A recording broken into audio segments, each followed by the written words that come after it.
Hi guys dan selamat kembali ke Studio Sembang bersama saya Amy in the house this week. Kita ada guest di antara yang I paling lama menanti-nantikan. Seriously, I tak sabar untuk episod ni. Kita ada Fizo Omar in the house. Ataupun TikTokers yang berjaya. Yes. Dan penari terbaik dekat Malaysia. Confirm. Kita sebenarnya how are you abang? Thank you so much meluangkan masa. Thank you for having me in this program. Saya sebelum tengok je dahsyat adik aku ni dah berjaya ada program podcast ni. So bila dia nak panggil. So even though I'm busy and then I try to make it, then I'm so excited lah. Even kalau you guys nak tahu, sebelum I sampai ke sini hari ni kita pernah tersalah date, okay? Ya, betul. Baru hari tu. You know what happened that day? I dengan my wife dah keluar siap-siap kan. Saya malam ni ada recording, semua kita dah keluar halfway. Lepas tu about sejam sebelum tu attack, Amy malam ni on kan? Dia pun, bang, kita bukan malam ni tau. Macam oh my god, dah lah my wife excited gila nak datang ke ni. Tapi my mistake lah, I salah tengok jadual. Rupanya salah bulan or something. But it happened today. Alhamdulillah, thank God. Thank you Amy. No, thank you abang. Sebab I rasa macam okay, saya punya cerita di sebalik tabir pula. Okay, silakan. Sampailah sekarang dalam career saya sebagai seorang pelakon, di antara projek yang saya paling happy untuk buat sepanjang kita punya syuting, projek yang saya paling bangga sampai sekarang sebab saya rasa saya punya lakonan lebih ikhlas dalam cerita tu, sebab saya sangat tenang dekat set tu, sebab saya punya backup dari segi cast lain tu sangat kuat, adalah Pengantin Satu Malam. Disebabkan Abang Fizo dengan Nazim, of course. You guys were like Nazim macam lah. Dua-dua abang. Abang Fizo sebenarnya, untuk orang yang tak tahu dekat luar sana, seorang yang sangat-sangat, I think this is the right word, pemurah, generous. Abang generous dari segi ilmu, tu satu. Generous dari segi everyday abang selalu cuba nak menghappykan orang dengan memberi energi dia yang positif bila dia masuk set. Seriously abang. And then abang bawa makanan. Best gila kot kitchen ke Abang Fizo. I don't realise that, but thank you so much. I'm not sure abang tahu ke tak, tapi pernah dulu dalam satu episod Studio Sembang, I quoted one of the most favourite advice yang I pernah dapat dari Abang Fizo on set of Pengantin Satu Malam. Tak sure abang ingat ke tak, tapi abang pernah bagi tahu saya yang macam dalam live kita kena, I tak tahu I tengah down pasal apa time tu, tengah emo-emo budak lagi kan. Kita semua kena ada macam banyak pillars in our life untuk support kita, dan kalau satu pillar ni, contoh macam time tu kita kena down pasal friends kita, pillar yang lain yang akan support kita. So bila kita invest masa kita kena invest sama rata dekat semua pillars yang penting. Abang ingat tak advice tu? Ya. Abang banyak kali I dah pakai advice tu. Allah, thank you so much. Ya, dia sentiasa ada dengan I. Okay. So Happy hari to ni hear that. I'm so excited. I'm so excited. Okay, so untuk episode macam biasa, kita selalu akan start dengan soalan yang sama, which is, how was your childhood abang? Oh, interesting for me lah. Okay, saya ni macam dicampak di KL lah. So called dicampak di KL, because I was born in Kelantan, kat kampung, dibesarkan dengan cara kampung. Tetapi saya rasa sometimes I fikir macam masa childhood I tu macam it's not fair. Sebab I tak dibesarkan macam budak lain. Sebab daripada kecil lagi I dah diajar untuk cari duit sendiri. Even my dad, by the way, syukur Alhamdulillah, sekarang baru nampak apa yang my dad buat, train, plan untuk I, sekarang baru nampak result dia. Sebab dulu masa saya kecil, pergi sekolah, balik sekolah, tak boleh main game, tak boleh pergi main macam budak-budak lain. I kena fikir macam mana cari duit. And even my dad bukan daripada family yang biasa. My dad is a businessman. Tetapi dia treat anak-anak dia macam, aku tak ada duit, kau kena cari duit sendiri. Macam tu tau. Even I ingat my dad tak pernah belikan I apa-apa benda kecuali kasut bola dia akan beli. Sebab dia memang nak I jadi professional football player. Tetapi kalau masa tu kau nak beli handphone ke, nak beli game ke, beli basikal ke, kau cari duit sendiri. Tapi dia tunjuk how. So, what happened was, I bangun pagi, I kena, belakang rumah I ada ladang 12 ekar, I kena masuk ladang, ada itik 10,000 ekor itik. So, masuk ladang, kutip telur itik satu-satu dengan bau tai itik sebelum masuk sekolah. Seriously, I cakap, I jarang nak share benda ni. So, I pergi sekolah, balik sekolah, I kena drive kereta. Masa tu sekolah rendah dah pandai bawa kereta kat kampung. Ni bukan naik main road lah. Pergi cari siapa nak beli telur. Sampai tahap macam tu tau. Tapi, I rasa tak fair tau. Kenapa budak-budak lain, kawan-kawan aku boleh pergi main apa semua, aku tak boleh sebab aku kena cari duit. Tapi indirectly, I nak something, dia ajak, okay, kau nak benda ni kau boleh beli, tapi kau find a way how to get it by your own. Itu message dia nak ajar. So daripada situlah start. That's why macam-macam benda buat tu, buat ni. I pernah jual santan masa sekolah, balik sekolah pergi buka kedai santan. I dengan sendiri jadi kreatif.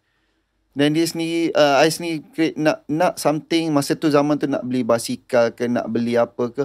Oh, basikal harga RM50. Macam mana aku nak cari RM50? End up, I belajar bukan cari RM50. I belajar macam mana nak cari RM500.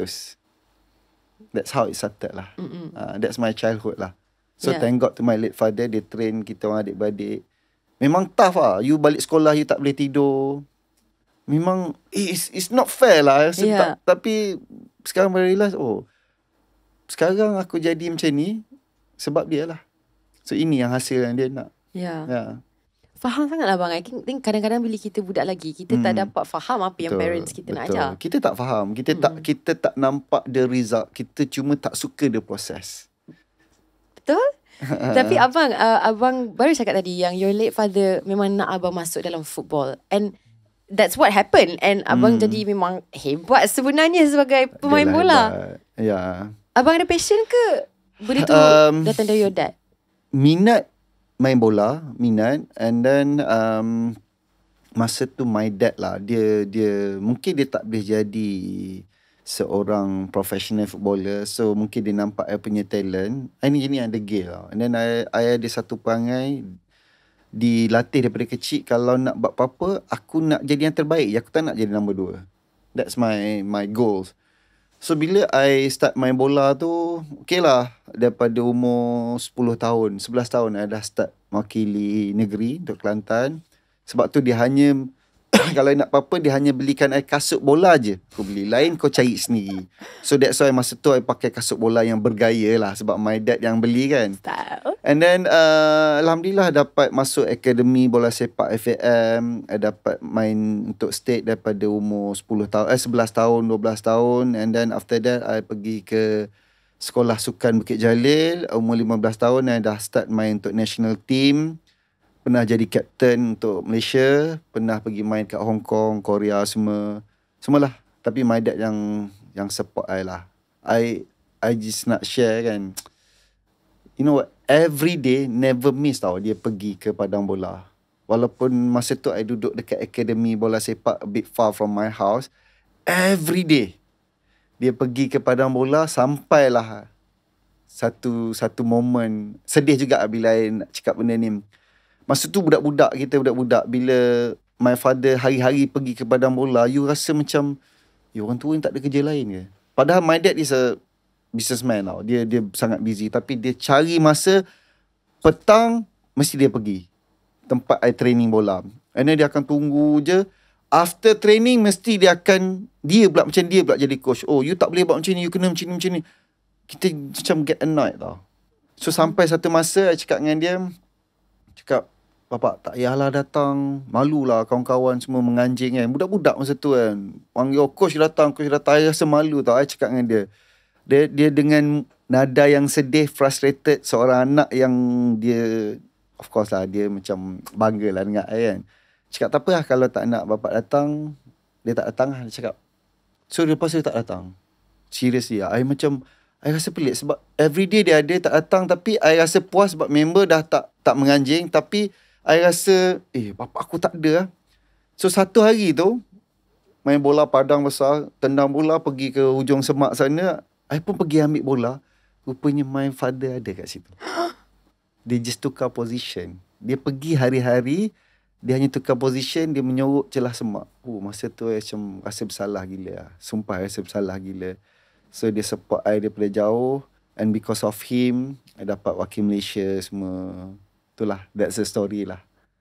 Yeah. Wow. Yeah. He must be so Yeah. proud of Tapi you sepanjang abang. Sebelum dia meninggal, dia sempat tengok I wakil Malaysia. Dia sempat tengok I pakai jersey Malaysia, sekolah kat Bukit Jalil. Dia sempat tengok I main untuk Perlis, untuk senior team, untuk team Kelantan, untuk team KL, sampailah dah masuk industri hiburan ni 2011 dia meninggal.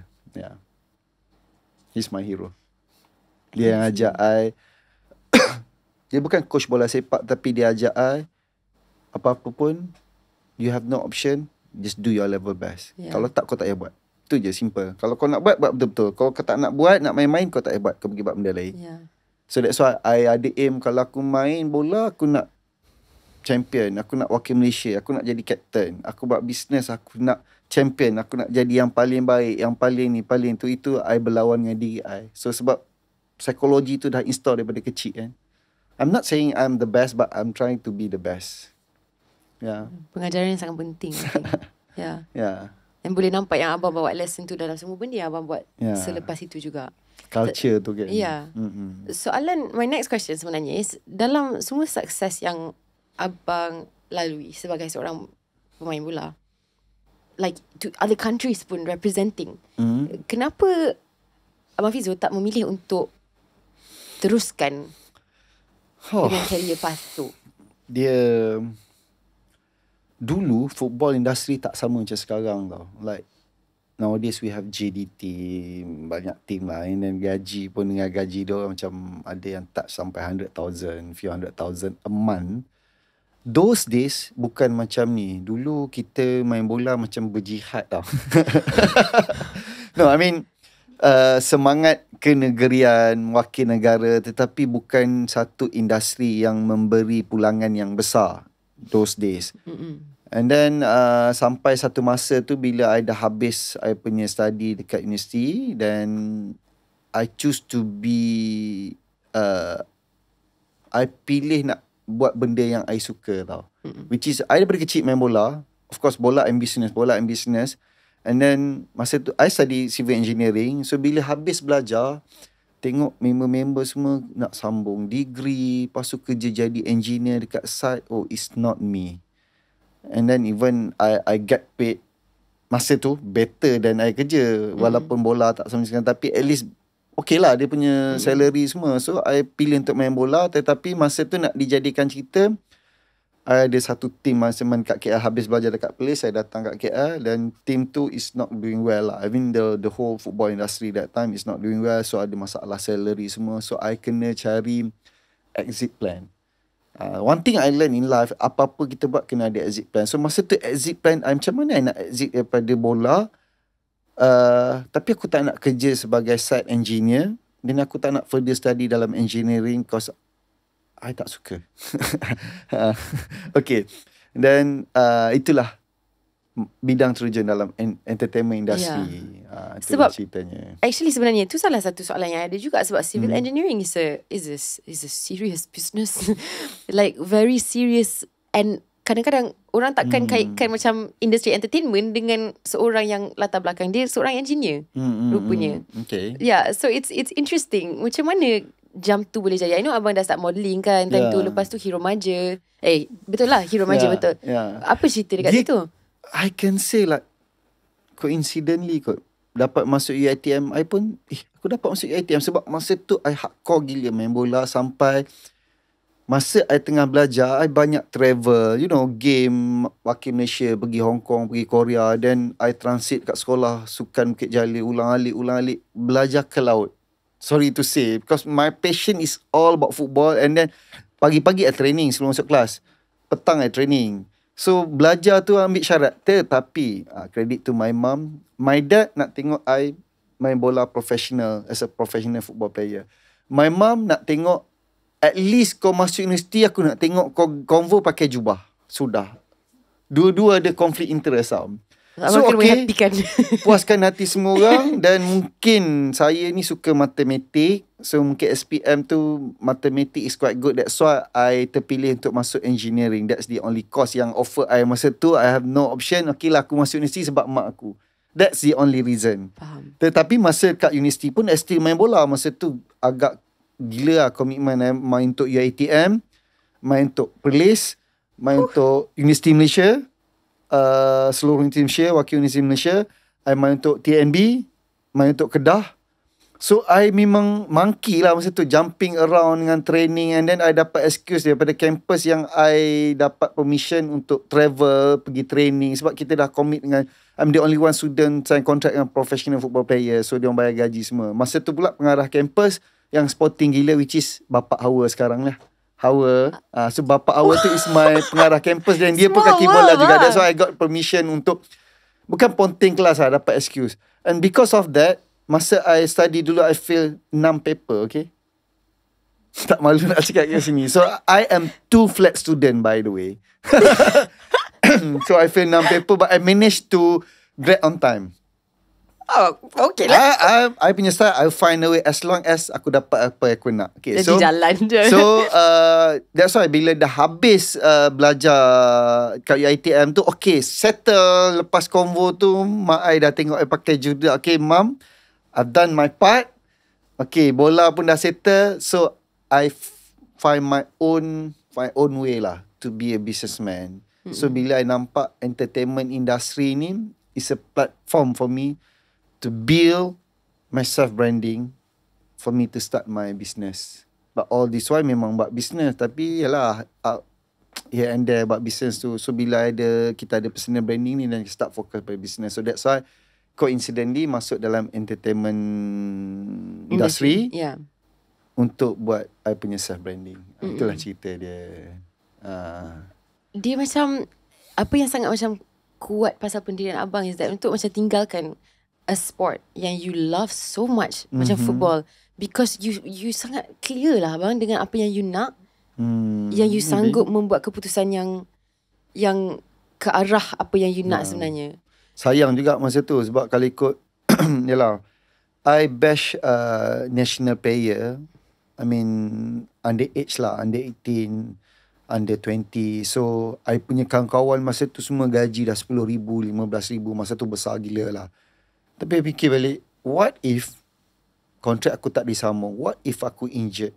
And then dia punya last span tu, as a football player, kau by 30 kau dah tak boleh belah dah. So I fikir, apa industri yang aku boleh sustain little bit longer, and it could be forever. So I tengok, kebetulan masa tu one of my friends, I pun sebenarnya tak pernah terfikir masuk entertainment industry. Fizo dulu tak macam sekarang. Yes, betul. Fizo dulu tak macam sekarang, which is I can't even speak English, I can't even speak KL, Kawarai Kelantan, Kecek Kelantan, tak boleh. So how come I nak masuk dalam entertainment industry? Serius, I tak boleh langsung cakap orang putih, cakap KL memang tak boleh. So I have no option. Sebab masa tu I dah berhijrah datang KL, how to survive. And then Allah nak uji masa tu, family ada issue. My mom and my dad separate. So I kena tanggung my mom, adik-adik I, which is my dad pun still tanggung. Tapi macam mana I nak jaga family? So the only option, I have to work hard. I kena pilih mana yang boleh sustain and bagi good income. So I forcing myself masuk dalam entertainment industry. Start dengan modelling, sebab modelling tak perlu bercakap. Ya, betul lah. I tak boleh, I mean actually sebenarnya I rasa I boleh imagine, sebab bang, abang ingat tak bahasa Melayu I now better. Dulu Emilia dekat set, bila dia cakap Melayu, I tengah shoot dengan dia macam agak terganggu, sebab dia macam Google Translate kan. Tapi sekarang dia dah improve gila. Congratulations. Dulu bang, dalam skrip ni apa maksud ni aku jadi guru bahasa Melayu? Itu bukan lama tau, baru 3 tahun lepas. Tapi sekarang dia dah improve a lot. Thank you abang. Tapi untuk abang juga, I think moving to KL tu dah satu hal. Leaving football and memilih something yang mungkin di luar kotak apa yang orang expect untuk you. Like, macam mana your family's reaction dengan pilihan tu juga? Wow, itu tough juga, sebab I nak convince my late father, dia ni kalau boleh kau tak payah buat benda lain, hidup kau main bola je. And then dia pun dah tengok career I, dah main national team apa semua, so dia boleh nampak kat situ. Untuk convince dia kan, I tak bagi tahu, sampai sudah I tak bagi tahu until I keluar TV. I sorok gila. Yang dalam Hero Remaja time tu ada that's why masa Hero Remaja tu I dah start berlakon dulu. Rezeki I, journey tu smooth lah kot kan. I tak bagi tahu. I tak sambung kontrak dengan team tu. I cakap I tipu dia lah. I cakap I masih main bola. So masa tu kalau ada photoshoot ke apa semua, sebab I kat KL, dia kat Kelantan. So boleh cover line lah. Until I start dapat commercial. I think my first TV commercial Biskut Mancis and Celcom masa tu. So cakap, oh ni parah aku tak lihat ni. Dia pula kaki tengok news kan, malam-malam kan. Apa ni, buletin utama keluar iklan ni, macam mana aku je ni kan. So I terpaksa bagi tahu dia. Tapi I cakap masa tu I still main bola lagi. So it's quite hard for me to convince him. But slowly, mula-mula dia marah. Slowly I convince dia. I cakap I nak macam ni. Dia cakap I akan main bola balik. I janji dengan dia. Tapi end up, bila I start berlakon tu, I ingat lagi I start berlakon filem masa tu, kongsi macam meletup gila lah. I think first movie yang dapat collection 11 million masa tu, I dengan Sam, dengan Farid Kamil. And then masa tu dia proud gila dengan I. Sampai benda yang I ingat lagi, bila I start keluar majalah, dia beli semua majalah, dia potong, dia frame kan, and then dia beli majalah banyak kopi, dia letak je dalam kereta. Dia terus jadi fanatik pula kan. Dia terus jadi fanatik. And then masa tu zaman CD lagi tau, macam lama sangat dia, zaman CD lagi. I was so surprised bila balik rumah kat kampung, for the first time ever dia beli DVD, dia beli CD, dia akan tengok mate I kat kampung. Cakap hari-hari dia tengok. Dia bangga gila. And then I sempat bawa dia pergi, masa tu tercalon untuk Anugerah Bintang Popular 2008-2009. And then dia tengok sendiri I naik stage. So dia bangga, dan lepas tu bawa dia pergi. So I say tak bersalah lah dengan dia. I prove something. Even I tukar bidang I, tapi I prove something pada dia, yang dia pun bangga. Sama macam mana dia duduk untuk tengok you football dulu kan. Semua carry you, dia support. Sebelum kita nak macam masuk betul-betul dalam your acting career abang, I nak tanya macam mana abang punya perjalanan untuk jadi seorang pelakon. Sebab how did you start? Apa perasaan abang terhadap lakonan, dan susah tak untuk jadi seorang pelakon?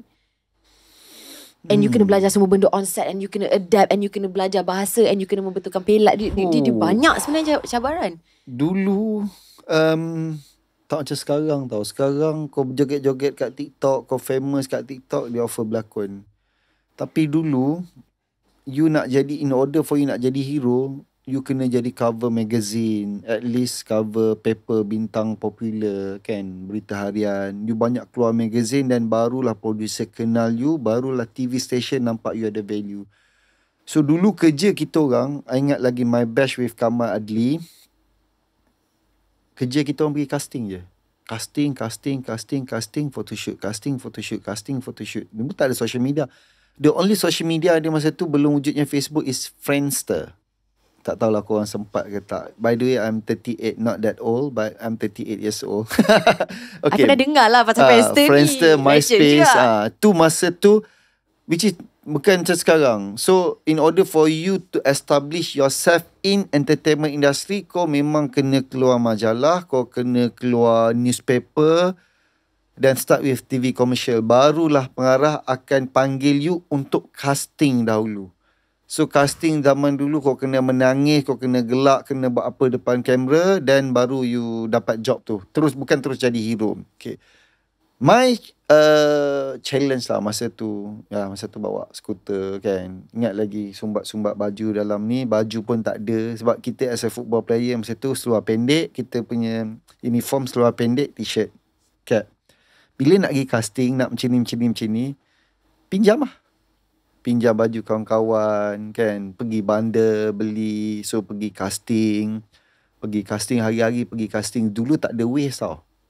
Tak ada Google Map. So happen to be my roommate, dia dispatch. So dia tahu semua jalan kat KL. So malam, selepas dia balik kerja, dia akan bawa I naik motor pusing KL. Okay, kau nak pergi Damansara, kau kena ikut ni. Kau ingat ni, ambil gambar signboard, sampai sini kau belok kanan. Sampai macam tu tau.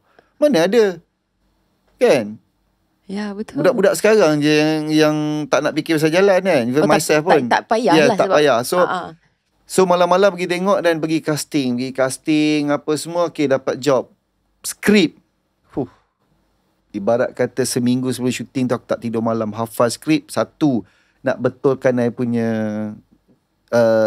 slang. I am too like, yalah, hari-hari kita cakap Kelantan. So apa yang saya buat, sorry lah, masa tu I cuba detach myself dengan geng-geng Kelantan.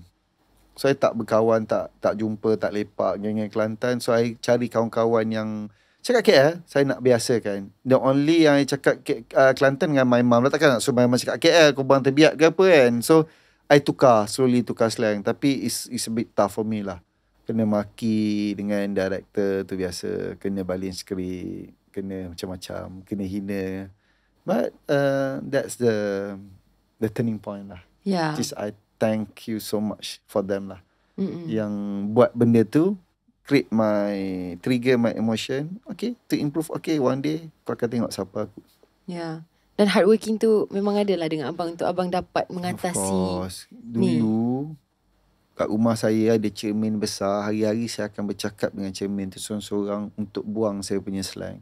That's the tips lah. Bila tanya sini, bang macam mana bang nak buat? Okay, kau kena bercakap. Kau baca paper kuat-kuat, baca je depan cermin sampai kau selesa. Kau bercakap seorang-seorang. So terpaksa jadi orang gila lah. We find a way lah. And so alhamdulillah I managed to slowly lah. Dan it took about 1 year terus jadi hero. Yeah. Yeah. Dalam career abang sebagai seorang pelakon, abang pernah tak rasa pressure untuk membawa watak ni dari segi macam the lakonan aspect of it? Pressure sebab kita tak ada basic. Satu, tak ada basic. Yang kedua, camera shy. Dulu tengok kamera macam ni kat depan muka, macam orang toilet M16 tau. Frankly speaking. Kau punya nervous, kau punya menggigil, kau dah hafal dialog semua ke laut. Lepas tu, dulu shooting bukan macam sekarang. Lighting ni, dulu lighting bapak besar, panas, mata macam ni, kamera besar. And then, my first berlakon masa tu terus dengan Rita Rudaini. Siapa hero tengah top gila masa tu? Fahrin Ahmad, Era Fazira. Kau selalu tengok dalam TV, tengok dalam majalah, tiba-tiba kau pergi set, kau duduk sebelah dia, kau kena berdialog dia macam kau dah kenal lama dalam bawah watak. Kau memang menggigil lah. So rezeki I terus dapat berlakon. My first job terus dengan superstar semua. Astro, masa tu pelakon director Rashid Sibe. Serius cakap, memang nervous gila lah. Sampai down, pernah I menangis-nangis, call my mum. Tak boleh buat, tak nak buat semua. Kan? Tak boleh. Tapi, yalah, kita tahu apa yang kita nak. So, you have no option, hadap. Tu je. Dan, dia bukan saja abang, you are so successful. I think you punya list of berapa banyak drama, films, telefilm. Tak sebanyak Amy lah. Ada banyak tapi tak sebanyak Amy lah. Tak adalah abang. I'm not a favourite hero lah, by the way. Kan? Kenapa abang rasa macam tu pula? Sebab saya ni, saya ada direction saya. Ya. Saya bukan jenis yang berlakon back to back. Tak ada. Sebab I have something else to do. I have my own direction, which is berlakon. Of course, saya minat berlakon. Bila saya dah masuk, wow, I found it, wow, this is good. Best is not, bukan untuk jadi glamour, tetapi untuk membina self-branding. So that's why, saya berlakon, saya akan hilang. Saya muncul balik. Saya berlakon, saya hilang. Muncul balik. Sebab masa saya hilang tu, saya tengah develop something yang I really want in my life. Yeah. Tapi tak salah pun abang macam tu kan. Sebab lakonan tu mengambil masa banyak. So, kalau abang ada impian bisnes, dia I tak tahulah. Maybe I tak pernah try nak buat. Tapi I tak boleh imagine macam mana nak jalan serentak. Time you dekat set, you tengah membina bisnes. Boleh, tapi nanti dua-dua akan terhalang dengan limitasi masa. Betul. Tough. Not advisable untuk sesiapa yang, macam saya dulu, saya start, saya betul-betul fokus pada acting. Sampai, that's why setiap benda kita nak buat, kita kena ada exit plan, kita kena ada kita punya goals. Okay, once kau dah sampai tahap ni, kau start buat benda lain. Bukan kau tinggal terus, tapi that's why kita ada kita punya target. Yeah. So that's why bila kita buat something, kita tak ada target, kita just follow the flow. Tahu-tahu, aku dah tua lah, aku tak ada apa. Tapi bila you ada betul-betul proper plan, then okay, aku dah sampai sini, follow the plan. Okay, aku nak buat ni. Okay, aku nak buat ni, kau dah buat ni.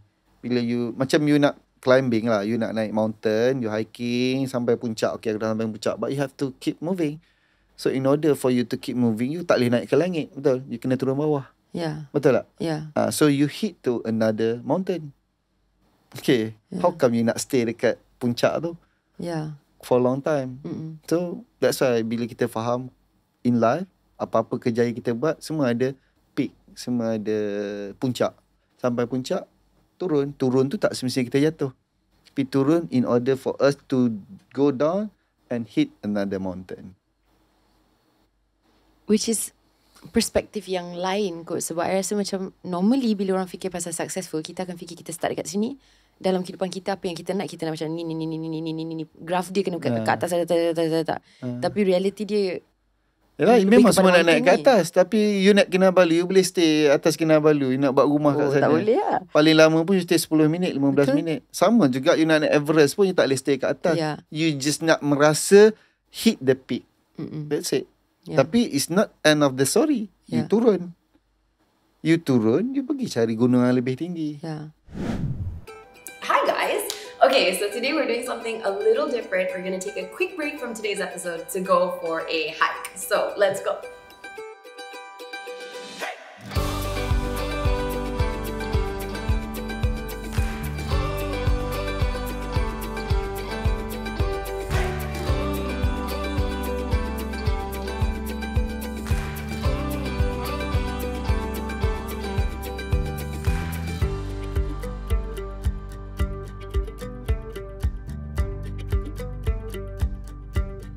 Spritzer silica-rich natural mineral water helps boost collagen production to promote healthy skin growth.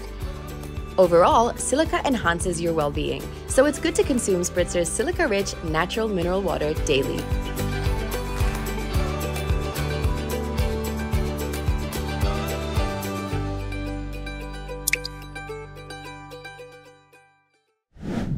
Planning abang untuk macam fokus kat business juga, is it because abang rasa macam bidang lakonan ni macam mungkin macam football juga yang mengharapkan umur you yang cukup kuat untuk jadi aktif dan akan ada shelf life pada suatu ketika nanti, Akan ada? like shelf life. I tak tahu shelf macam mana life. nak. Yeah. Okay. Dia macam ni.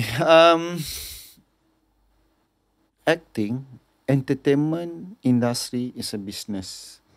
We are selling ourselves.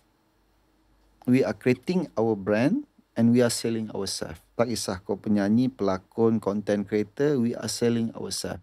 So ramai ingat, aku tak buat business, aku berlakon je. No, you salah faham. Berlakon, menyanyi, apa-apa dalam entertainment industry, kita menjual diri kita. So bila you faham konsep tu, baru you fokus pada personal branding. Bila you fokus pada personal branding, business is all about value. Talking about sales is all about value. Orang beli sesuatu disebabkan value yang ada pada sesebuah produk. So apa value yang ada pada diri kita? Sebagai pelakon, sebagai selebriti, apa tak kisahlah. Sama juga you buat content. Kalau you buat content bodoh-bodoh, apa value yang ada pada diri you? Tapi kalau you buat content yang bijak-bijak, yang memberi manfaat pada semua orang, that's a value. Lama-lama value you akan naik. So pada saya, entertainment industry mengajar saya lebih macam mana untuk saya membuat bisnes. I'm selling myself for the past 16 years in industry, and from there I learn on how untuk mencipta branding, mencipta value, dan I implement di dalam bisnes yang I buat sekarang. I had another question because I pun rasa benda yang sama pasal my career. Kadang-kadang I anggap diri I sebagai produk. Tapi dalam proses tu, macam mana kita nak jaga kita punya personality? Tak tahu macam mana nak cakap. Tapi bila kita produkkan diri kita, which is memang apa yang kita buat dalam industri ni. Kita lah produk. Ya. Kita jual diri kita. Kadang-kadang feedback yang orang bagi, mungkin kalau orang bagi feedback negatif dekat kita, kita akan, for me lah, I akan rasa macam, sakit. Sebab dia rasa personal sangat. Dia macam ni. We need the feedback. Ya. Okay. Sometimes kita tengok siapa yang bagi feedback. Ibarat macam ni lah kan. Kita orang dewasa, tiba-tiba datang budak-budak yang know nothing, dia bagi feedback. Should we consider their feedback? Because they are not, senang cerita business, they are not our target customers. Just listen and bye-bye. Kan? Kita tak boleh nak entertain semua orang punya pandangan. Tapi tak boleh juga kita tak ambil langsung.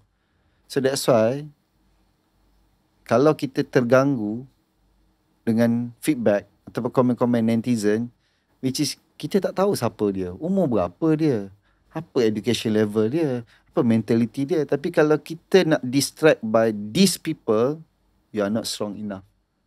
Kan? So, for me, whoever, tak kisahlah, I'm so sorry, reporter ke siapa-siapa, these people, they are doing their job, but at the same time, it's a distraction. Sebab tu, I keep my circle very small. I don't entertain all the comments from netizen yang pada saya, you don't know me, you don't know my direction, then I just, okay, kau nak cakap-cakap lah. Sebab tu I hanya refer kepada pandangan, nasihat orang yang faham tentang career I. Our family members, our close friend, our close circle, the successful people. Kau nak jadi macam ni, kau kena cari orang yang dah sampai ke sini. Dan kau tanya dia. Tak perlu, kau nak naik gunung Everest, kau tanya orang yang pernah panjat Everest. Jangan tanya orang yang tak pernah panjat Everest, dia akan bagi pandangan yang nonsense. As simple as that. Bila abang dah explain, dia jadi simple lah. Kembali kepada lakonan buat sekejap. Sebab I ada jumpa satu fakta menarik yang saya mungkin tak seberapa, I tak perasan. Sebab time yang I dengar pasal this one production yang abang buat ni, I muda lagi, so I tak tahu langsung pasal semua ni. Tapi teater, abang pernah buat teater juga. Ni Siti di Alam Fantasi, which is, untuk pengetahuan korang semua, siapa peminat terbesar Siti di Alam Fantasi dekat Malaysia adalah saya sebagai budak. Ya bang, I pujuk my mak, I suruh dia bawa I setiap malam I ada dekat situ. What bang. year was that? I don't know, tapi time tu I budak lagi. I was like I maybe think if not second 2010. mungkin sebab 2010 tu maybe I was young lah, so it was around that time. So I tanpa sedar dah jadi audience. Liana Jasmine, right?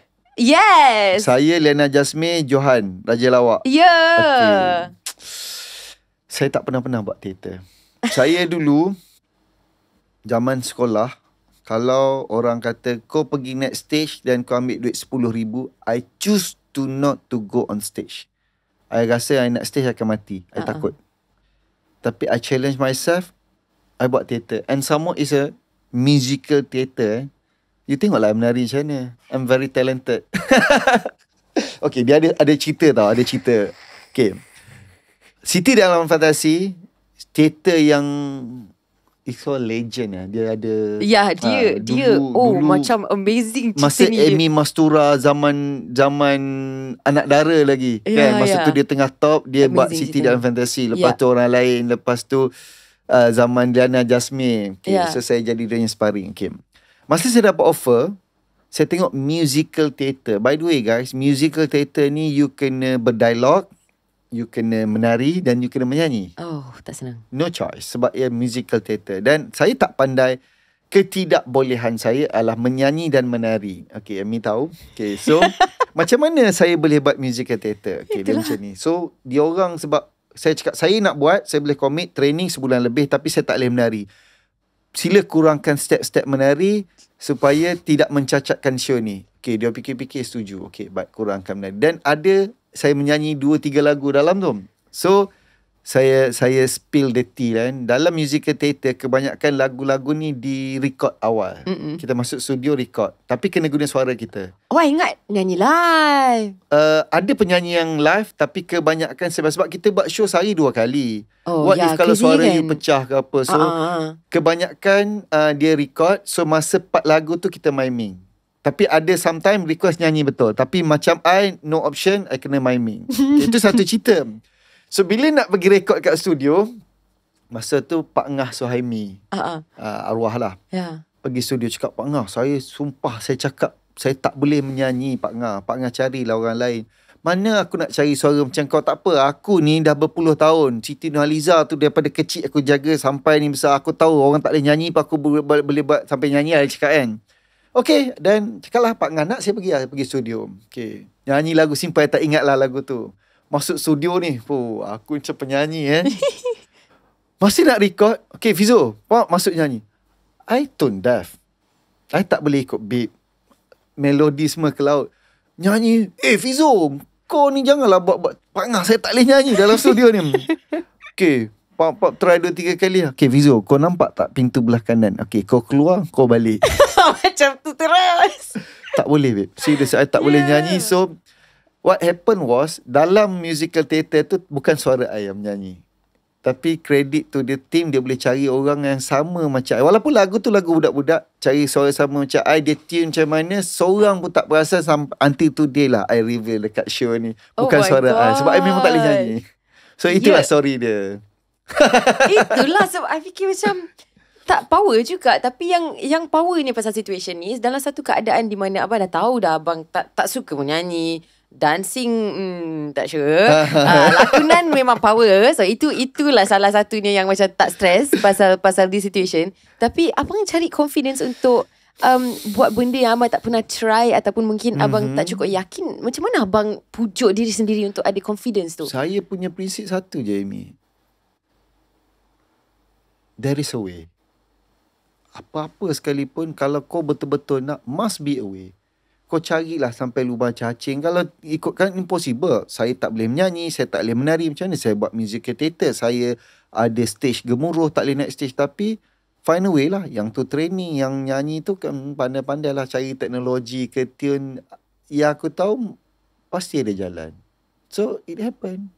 So apa-apa nak buat, jangan takut, jangan terlalu fikir itu tak boleh. Tapi fikir how to overcome benda ni. Must be a way. So bila kau ada that kind of mindset, kau buat apa pun, kau akan cari jalan. That's my prinsip lah.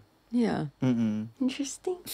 Abang sebenarnya dah berlakon dalam banyak production, tapi there's one yang I rasa macam I ada baca macam a very interesting story pasal watak yang abang bawa dalam Delia Sofia, which is antagonist. Which is yang pelik pasal antagonist. I tak pernah sangat lah bawa watak antagonist ni. Mungkin sebab saya takut dengan keadaan yang macam ni. Abang bawa watak tu dengan cara yang sangat berjaya sampai orang macam terbawa benda tu in real life dan unfollow abang sebab benci dekat karakter tu, which is very weird type of puji lah sebenarnya abang.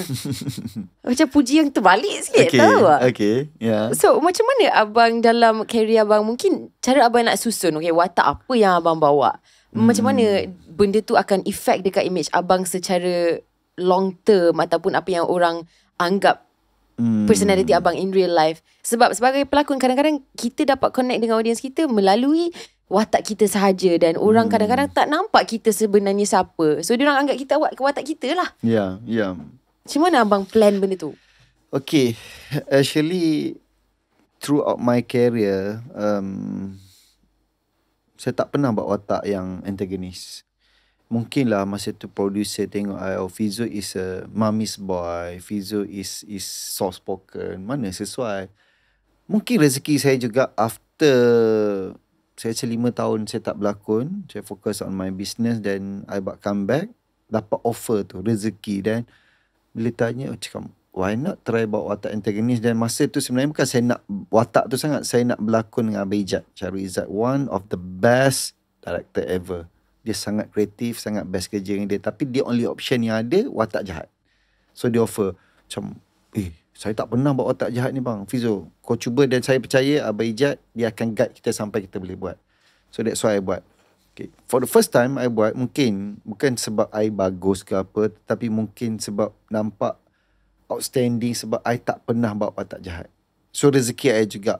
For my comeback after 5-6 years saya tak berlakon, buat comeback watak jahat, kebetulan dapat dengan Abang Ijat, TV3, dan my sparring is Mira Filzah. Dia memang tengah top kan. Then after that dia won the ABP Anugerah Bintang Film. So because of that lah juga. And then impact, memang betul first time orang maki hamun. Ada pernah sampai orang ludah. Aku tak tahulah jahat sangat watak tu, sebab dia mungkin dia kacau rumah tangga kawan ludah tu. Ya. Ada makcik-makcik, yes. Tapi tak adalah ludah atas muka, ludah macam tu jumpa kan. Masa tu, especially bila kita keluar like outskirt sikit, yang makcik-makcik yang terlalu fanatik. Dekat IG, masa tu, I lost about 10,000 followers. Unfollow. Siap ada kempen unfollow watak saya Yes. apa tah nama masa tu tak ingat. Macam terkejut gila. Macam like seriously orang Melayu kita yang minat drama tak sampai macam ni sekali. Dan masa tu van viral lah, semua orang tak suka. Dan good side is mungkin watak tu berkesan. Tapi saya ada satu pandangan saya tak maaf kalau saya silap kepada semua orang yang berada dalam industri ni. Apabila saya belajar tentang energy, which is sebenarnya is not good energy. Bila you make believe kepada semua orang yang you jahat, you attract the negative energy. Orang membenci kita. Walaupun benci lakonan kita dalam TV, tapi sebenarnya dia membenci. In life, kita tak boleh orang benci kita. Kita tak boleh orang benci kita. Kita akan absorb negative energy.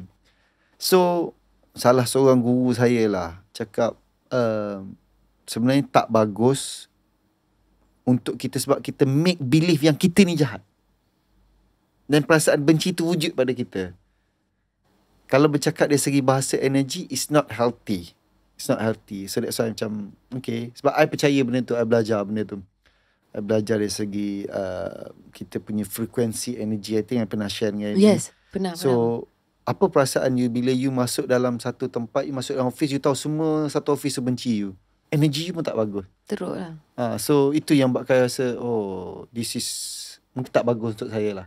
Tapi janganlah lepas ni semua orang tak nak berlaku watak jahat. Tak ada watak jahat, tak hiduplah cerita. Ya. Tetapi at the end of the day, watak jahat pun dia deliver message yang bagus sebenarnya. Even in life pun. Ya. Kan? Ada orang-orang jahat ni sebenarnya untuk mengajar kita. Tak ada orang tu dilahirkan untuk jadi jahat. Tapi dia jahat bersebab. Allah jadikan dia jahat untuk bersebab untuk memberi pengajaran. And that dia jadi baik juga. So, sama juga dalam drama.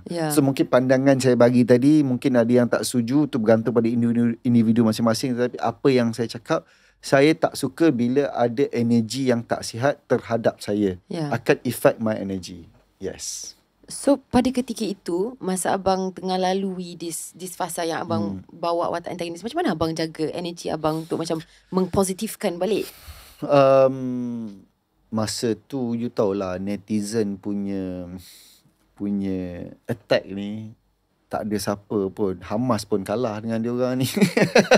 Tak boleh nak counter attack. Faham. Kan? Tetapi since kita understand. Sorry abang, terpotong. Tapi abang tahu tak kita sebenarnya Malaysia number 2 in the world for cyberbullying. Betul. Yeah. Betul. Kita punya terror. makcik-makcik bawang, persatuan netizen ni memang very strong lah. I understand kan. That's why tak boleh buat silap sikit semua kena attack. It's okay, itu hak masing-masing. Cuma how do I counter?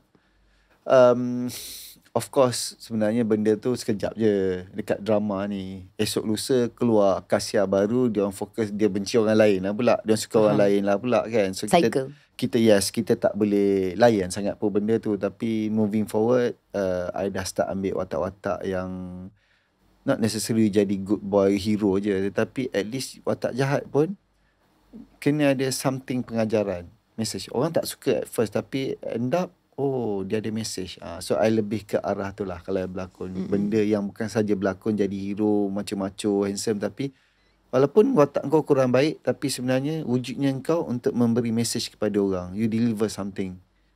So macam nak counter macam tu lah sekarang ni, memilih watak Very interesting I think. And abang, okay, so kita nak shift kepada hosting pula untuk cakap pasal energy dan macam mana kita nak macam ada conversation semua tu. Benda tu akan lagi, I guess, menyelah dari segi hosting sebab normally bila kita berlakon, kita terikat pada watak. Dan abang jadi host Nasi Lemak Kopio 7 years, 8 years abang?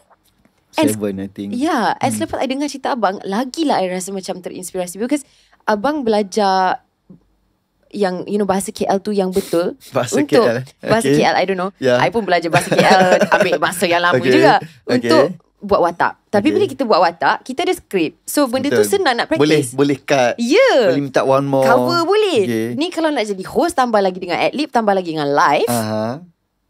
Ni adalah very cabaran yang untuk abang macam wow. Cool though. Sometimes kita fikir kita ni tak layak tau. Kita selalu underestimate ourselves. That's what I was thinking before. Saya cakap, aku ni tak bagus. Aku cakap pun tak betul. Aku gagap. Slang aku pun tak betul. Tapi sebenarnya mungkin orang tengok kita ada talent. So that's why never underestimate yourself. Because kalau kau sendiri merendahkan diri kau, orang lain akan pandang lagi rendah. So saya pun tak tahu kenapa saya terpilih. Banyak program-program hosting yang pernah buat TV3, Astro semua. Tapi benda yang saya paling ingat, saya macam sangat tak percaya apabila dipanggil menjadi host live talk show every weekend. And Nasi Lemak Kopi O is a main program for TV9. Bukan macam sekarang. Those days Nasi Lemak Kopi O is considered top rating. Sebab pengacara sebelum tu memang otai gila lah, arwah Aziz Desa. So dia bila minta saya masuk berwajah baru, dan you nak jadi live talk show 2 hours 2 hours, camera roll non-stop, you kena bercakap goreng, dan nak kena ada knowledge yang sangat power. Dan every week akan bawa topik berbeza. I take the challenge.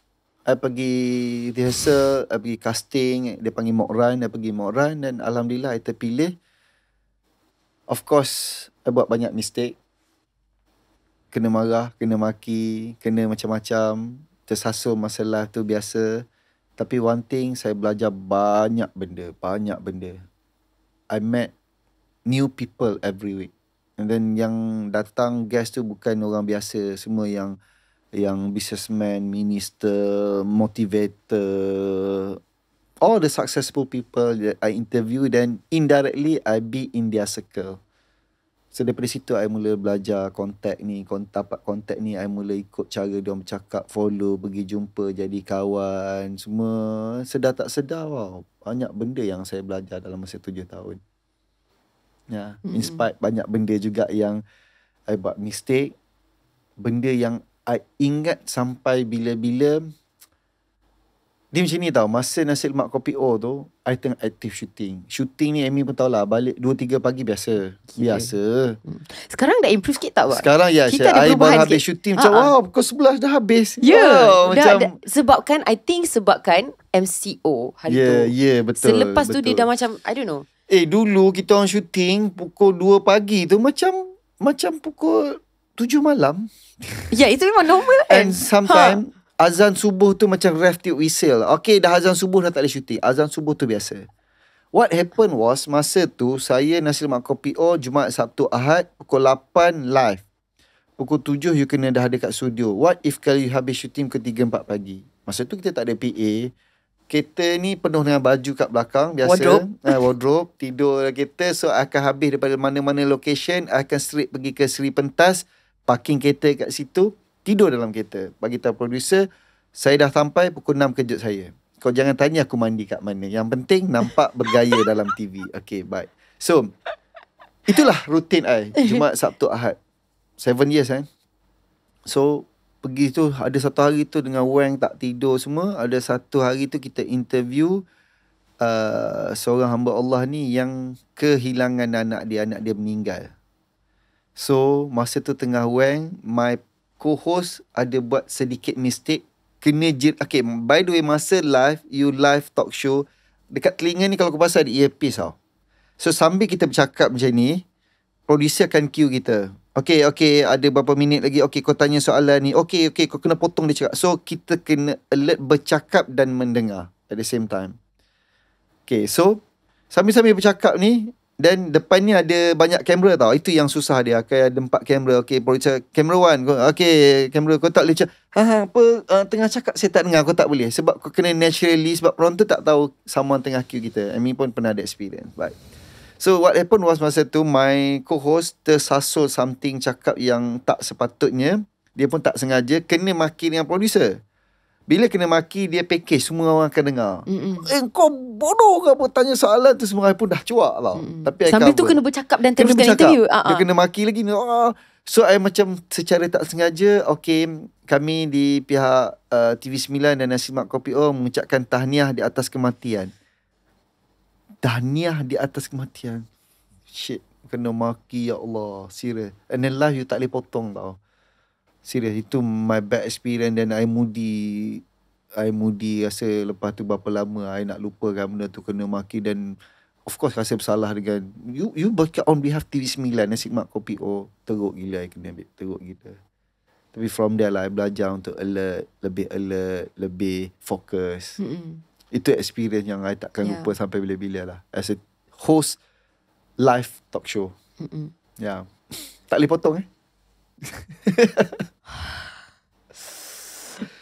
Ya. Gila abang, story abang. Tapi I rasa kan sometimes kalau kita nak mencari sudut positif, kan, kalau benda tu tak berlaku, Betul. kita mungkin akan mengambil lagi lama untuk belajar Betul. recovery tu and handling tu, and also better kalau benda tu jadi pada permulaan career kita daripada insight kan. Sometimes we have to be glad bila something bad happen. Sebab manusia ni dia akan berada dalam comfort zone bila tak ada ujian, tak ada pressure. Bila you ada pressure, something yang betul-betul you stress, you akan find a way. Dia ada dua cara. Find a way on how to overcome ataupun find a way how to belah macam tu je. Tapi mostly successful people, dia akan find a way how to overcome supaya aku tak buat mistake yang sama, supaya aku get used to it, supaya aku lebih successful people. But orang yang tak berjaya dalam hidup, dia akan memilih, lantak aku tak nak buat benda ni susah, dia pergi buat benda lain. So that's why bila something bad happen, sebenarnya jangan anggap benda tu satu keburukan, tapi benda tu sebenarnya kebaikan untuk kita realize something that we need to improve. Kadang-kadang itu kan yang jadi penghalang besar untuk ramai kat luar sana, is perasaan takut kegagalan. Orang yang berjaya, dia paling banyak gagal daripada orang yang tak berjaya. Sebab orang yang tak berjaya, dia gagal, dia tak buat dah. So macam ni dia nak berjaya. Tapi orang yang berjaya, kegagalan ni is a checkpoint. You takkan berjaya kalau you tak pernah gagal. You takkan berjaya kalau you tak pernah lalui obstacles. Kan macam kita main game lah. Kan kecil-kecil dulu main game. In order for you nak pergi ke different level, you kena hit obstacle tu. Challenge ni datang. Tak. Gagal. Start balik. Pam. Lama-lama obstacle tu, dugaan dalam hidup ni you rasa macam tak ada apa. It's a fun sebenarnya. Lompat. Tang. Okay, you dah lepas. Tetapi in order you nak pergi kepada next level, ujian tu besar datang. Selalu di hujung-hujung level game. I'm talking about games. Dia apa, master boss lah. Master boss major ke, boss Mario ke, lah. Aku tak ingat lah. Bukan kaki game pun, tapi main game lah dulu kan. So, datang obstacle yang teruk tu you lepas, then you pergi next level. Dan next level tu ujian dia lagi besar. So, sama je sebenarnya dalam hidup. Mana mungkin you expect dugaan you kecil tapi you nak berjaya besar. Kau nak berjaya besar, dugaan you besar. Kau nak bisnes juta-juta, dugaan kau level juta-juta. Itu baru challenge hidup. Kita punya next topic sebenarnya pasal bisnes abang. Okay. And I'm sure dalam bisnes ni pun ada banyak ups and downs. And abang seorang entrepreneur yang ada so many years of experience. I'm sure there is sangat banyak yang abang belajar along the way. So my first question sebenarnya is, abang, I cuba tahu nak cari like how many business yang abang pernah buat selama ni dalam pelbagai jenis industri yang abang pernah cuba. And I tak tahulah list I macam ni tepat ke tak ada. Fizo Omar Catering, Fizo Omar Center, Fizo Omar Creative PLT, Fizo Omar Consultancy, Hot Burger Malaysia dan banyak lagi. Okay. Apa, okay, sebab abang seorang yang saya boleh nampak macam abang memang ada plan. Abang tahu abang nak bawa this jalan ni ke mana. Tahu destination and akan berusaha untuk dapatkan apa yang abang nak. Apa vision abang dalam career business abang? Okay. Bila you sebut list tu, I terus flashback how struggle I am those days. And then, kalau I boleh reverse balik, dan kalau I fokus satu benda, mungkin I tak berada di tahap ni. I berada lebih daripada ni sekarang. You got what I mean? Zaman muda dulu, kita ni terlalu eager. Kita tak cukup fokus. Semua benda kita nak buat. Ni different angle lah cakap. Semua benda kita nak buat, and then being a celebrity sebenarnya, kalau orang tanya saya, celebrity ni best lah, dia banyak opportunity nak buat kan. Tapi sebenarnya being a celebrity, the hardest part is too much of distraction. Kau nak buat benda ni, datang approach, benda ni bagus, kau buat benda ni pula. You jumping around like monkeys. At the end of the day, kau pun tak tahu apa kau nak buat sebenarnya. So that what happened to me. I tak cakap semua business I buat tu berjaya, bagus, tak. That's why kalau I boleh reverse balik, kalau I fokus pada satu benda, even I meniaga, I jual whatever, I jual goreng pisang pun mungkin I dah ada kilang goreng pisang terbesar dekat Asia ni. Even though just goreng pisang. Kalau I fokus. Okay, itu lesson learn yang pertama. Tetapi, I tak menyesal juga apa yang I lalui selama ni. So, because of I buat benda tu, buat benda ni, here and there tu, I collect the lesson learn. Daripada sini, sini. And then itu membawa I ke sini hari ni. Of course, setiap checkpoint yang kita lalui tu, ada pengajaran dia. Saya buat business ni, okay, I belajar, improvise kat sini. Bagus, kan? Cuma nasihat Pak Cik ni tak adalah Pak Cik belum lagi semua yang kat luar sana kan, fokus. I bukan menyesal tau, tetapi kalau I boleh reverse, buat lebih baik, akan fokus pada satu benda. Satu lagi yang I nak tanya sebenarnya abang is like, mungkin betul apa yang abang cakap tadi. Orang nampak celebrity and diorang akan anggap macam, oh kalau nak buat bisnes pun senang, lancar. Kalau nak buat apa saja, macam semua pintu akan terbuka secara automatik untuk you. Tapi I nak tanya, itu disadvantage tau. I baru nak tanya sebab I think macam orang akan ambil you serious ke sebagai dalam dunia bisnes sebagai seorang celebrity. I'm not sure abang punya experience macam mana sebenarnya.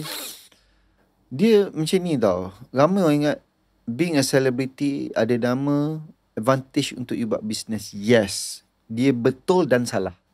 Okay, betulnya betul lah. You nak buat apa-apa senang. You knock the door, people open the door because of you celebrity.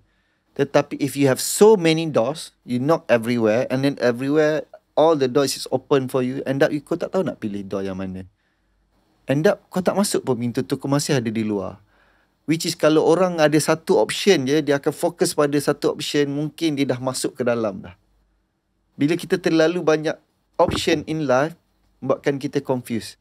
That's why being at this level as a celebrity, ke tak kisah whoever yang tengok ni, mungkin masing-masing ada kelebihan masing-masing. Kalau ada banyak pintu, fokus pada satu pintu, mungkin dia pergi lebih jauh. Berbanding yang banyak pintu, aku tak tahu nak masuk pintu mana. Tak masuk pun sebenarnya. Tahu-tahu dah tua dah. Faham tak? Ya, faham. Yeah. That's why I kata, it's not advantage. Yeah, it is advantage, but it could be disadvantage as well. Kalau you tak tahu guna, you tak tahu, you tak ada direction in life. Apa yang kau nak sebenarnya? Yeah.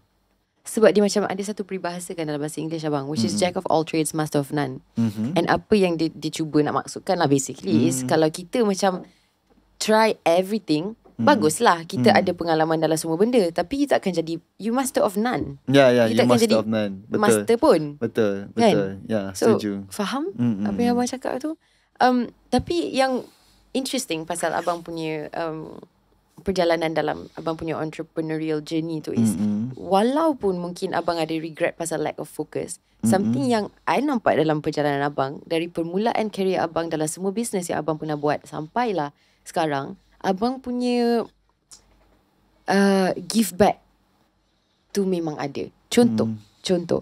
And I rasa sangat kagum with this kind of like small steps yang saya lagi kagum is benda ni abang tak pernah nak sebarkan macam tengok I buat apa untuk memberi balik kepada masyarakat, tak pernah. So bila saya nampak benda ni, saya kagum dan saya rasa saya nak highlightkan sebab this is awesome.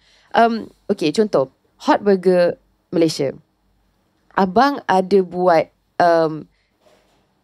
keistimewaan when you fokuskan untuk franchise dekat single moms only, and I'm not really sure the details sebab abang sendiri tak pernah really menyebarkan inisiatif abang ni di sebalik tabir. Tapi yang question mark I sebagai seorang yang mungkin kurang ilmu lah dalam entrepreneurs, macam mana abang cari masa walaupun dekat permulaan journey entrepreneurship untuk memberi balik tanpa risau kerugian financial. I don't know. Sebab orang selalu akan rasa buat bisnes sendiri untuk kita jadi kaya. Kalau kita, macam mana abang buat dengan cantik abang buat? Okay, untuk menjawab soalan ni mungkin I boleh share how it started. Okay. Hot Burger. Okay. At one time, masa tu I tengah berada di puncak. Masa tu Allah nak uji I diisytiharkan bankrupt for 8 million. Okay. Dipendekkan cerita, something happen. Tahu-tahu I dapat surat daripada bank. I diisytiharkan muflis for 8 million. Of course, masa tu ilmu pun tak cukup. Budak-budak lagi semua kan. That one, I dalam 20 plus lah. Ujian sangat besar untuk saya tau. Bila kau diisytiharkan bankrupt 8 million dan kau pula selebriti. Ingat lagi masa tu, newspaper, semua front page gambar saya sampai sekarang saya simpan. Fizo Omar Muflis, front page. Aku jadi pelakon hero Malaya pun tak pernah keluar front page. Sekali bila diisytiharkan bankrupt, front page. Okay, I was so broke. Totally down. Mentally, physically. So, I decide untuk berhenti berlakon. Itu yang saya cakap tadi, 5 tahun saya tak berlakon. So, saya tak keluar jumpa orang. Saya tak nak jumpa orang semua. Tinggal kawan-kawan semua hilang. Saya tu tinggal myself, my mom and my family je. Saya tak keluar rumah. Like a month, few months. Until saya main motor. Layan feeling bawa motor. Saya pergi ride sampai ke Phuket, Thailand, sorang-sorang. Sampai jiwa kacau macam tu. Sebab I tahu masa depan I dah tak ada. Dan you tahu bila bankrupt, account you kena freeze, passport you kena ambil, harta-harta you semua tak ada. Zero. Then I start with negative 8 million. It's not zero negative 8 million. 8 million tu number yang I tak boleh imagine. Macam dia macam, I pun tak tahu 1 juta tu macam mana masa tu. Tetapi I dah face bankruptcy 8 million. Abang macam pernah tengok tak macam video YouTube pasal nasi tu? Oh, okay. Like and then dia buat macam nasi untuk jadi 1 million nasi. And you macam banyak ni nasi. Banyak macam, itu nasi ni duit kan. Okay. So satu hari tu I pergi ride dengan seorang hamba Allah ni. Bawa motor, layan corner semua. Cakap, engkau apa masalah? Muka engkau teruk ni semua. So I pun cerita dah. Of course, sebenarnya I ditipu oleh someone ni guna nama I. So I benci gila kat dia, dendam gila dengan dia. This guy. And my friend ni cakap apa tahu dengan I? I ingat sampai sekarang kata-kata dia, benda ni dah berbelas tahun. Kau takkan berjaya, Fizo, kalau kau dendam dengan orang. Kau takkan berjaya kalau kau tak maafkan orang. Okay? Kau ingat senang ke? Kau tak kena tipu aku ni. Dia macam abang sikit lah. Abang cakap senang. No. Kau takkan boleh selagi kau ada perasaan ni. First thing first, kau kena maafkan orang tu. Dan yang kedua, kau nak berjaya, kau kena buat orang lain berjaya. Kau nak kaya, kau kena kayakan orang lain dulu. Kau miskin dulu tak apa. Kau kena kayakan orang lain. Kau nak senang, kau senangkan orang lain dulu. That's how I started. I terfikir, okay, aku nak kena start daripada bawah. Dan masa tu kita ego, kita sebagai selebriti kan. Yelah, you superstar, you hero Malaya, duit banyak. Tapi Allah nak tarik, sekelip mata je. So, dengan kata-kata si mamat ni tadi, so I decide, okay, aku nak start buat jual burger. Aku betul-betul nak go to the street. So, I meniaga burger di kaki 5 That's why masa tu I punya tagline, harga kaki 5, rasa bintang 5. Hot Burger. Okay, so I start my first outlet depan 7-Eleven, Setiawangsa. Masa tu I minta dengan manager 7-Eleven nak meniaga depan tu, dia ambil dengan I RM50 je sebulan. Ni I share dengan you all semua. So I jual burger. Masa tu tebal gila muka, datang makcik bawa, artis tak ada masa depan, lala jual burger je kau. Macam ni you nak hadap kalau muka you tu tak setebal kuali burger, you tak akan kuat punya. So you bayangkan I duk jual burger tiap-tiap malam semua. Sometimes my mom, teman I semua kan. Dan I ingat kata-kata si brother ni tadi. So apa yang I buat, dengan guna nama Hot Burger, I start collaborate. I cari problem masa tu, ibu tunggal, banyak masalah kan, nak survive semua. So I pergi ke Persatuan Ibu Tunggal, banyaklah NGO semua. Then I try to support them. I ajar macam mana dia nak buat burger. Then I pergi cari stall-stall burger yang second hand, yang dah nak roboh apa semua. I start repair at no cost. Diorang meniaga burger, diorang ambil I punya brand. Masa tu I tak ada kilang roti apa semua. So I pergilah kilang roti. Cakap boleh tak you buat burger? I akan ada berpuluh-puluh store. Okay. So I call Simon buat roti jenama burger. I come out dengan patty burger buat jenama I. Come out dengan sauce. Okay, I dah ada supplier ni. I pergi cakap ni, aku dah ada supplier kat belakang aku. So you just, yang mana meniaga kat kampung tu macam tak ada sistem, I come out dengan sistem proper. So I tukar brand, repair dia punya store. Then I start collaborate dengan, kan banyak budak-budak motor yang jual burger. So I pergi approach dia orang one by one. Nak tak tukar brand hot burger? That's the process. End up, I ambil masa 2 tahun. Lebih kurang 2 tahun. I ada 150 outlet. With these people, all the ibu tunggal, budak-budak motor. I ada Kelantan, KL, Selangor, Melaka, JB. And then satu kejayaan lah pada saya masa tu, sebab dulu saya main bola kan. Aku cakap satu hari aku nak hot burger ni sponsor Piala Malaysia. Barangan. Yalah, you nak sponsor Piala Malaysia final Masa tu tim Kelantan pula, tim I lama masuk final. Satu kejayaan lah pada I masa tu. Hot burger dapat sponsor final di Stadium Bukit Jalil, keluar hot burger dekat airport semua tepi kita sponsor, and it cost me banyak gila duit lah masa tu. Tapi I rasa satisfied. I berjaya jadi main sponsor untuk industri yang I berada sebelum ni, and untuk team I masuk final. Dan masa tu sale hot burger gila-gila naik. Satu-satunya street business yang dapat sponsor untuk final Malaysia Cup lah masa tu. So that's how it started. Tapi I tak kaya pun.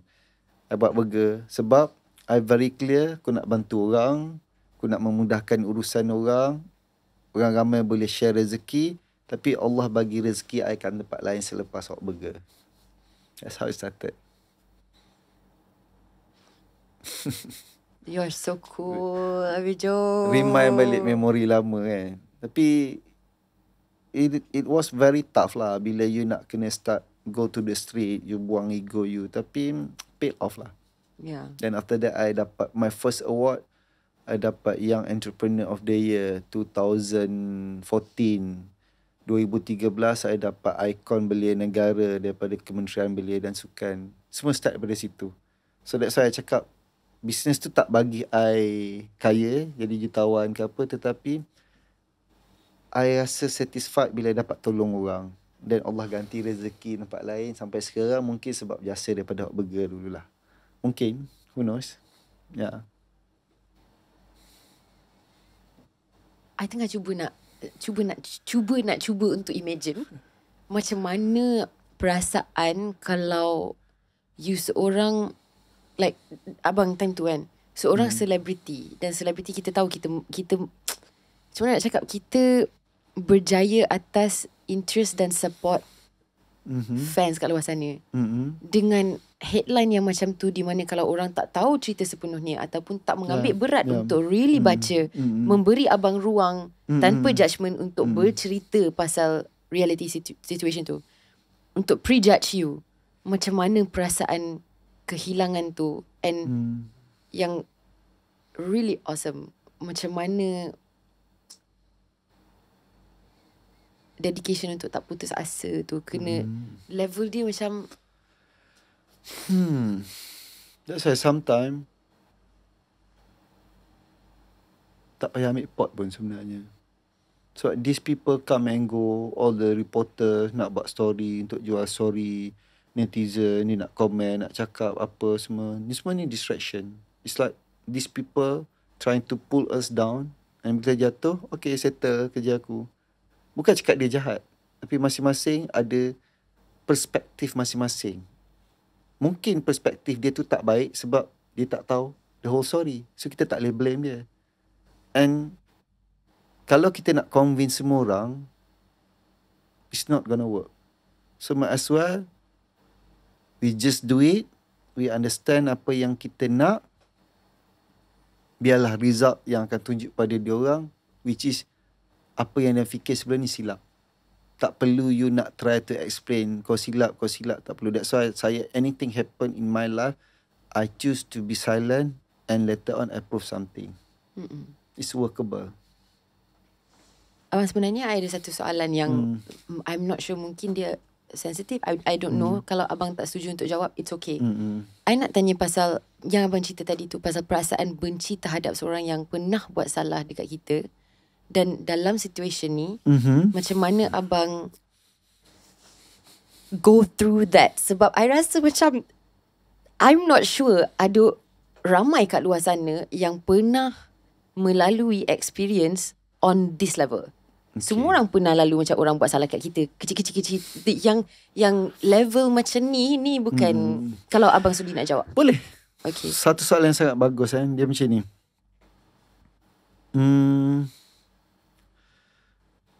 Bila you faham konsep kehidupan, sebenarnya you berterima kasih kepada these people. For example, orang yang tipu saya 8 million. Seriously cakap, tak marah dia. Dulu I marah. Tapi bila I go through, I belajar, until today, I say thank you to him.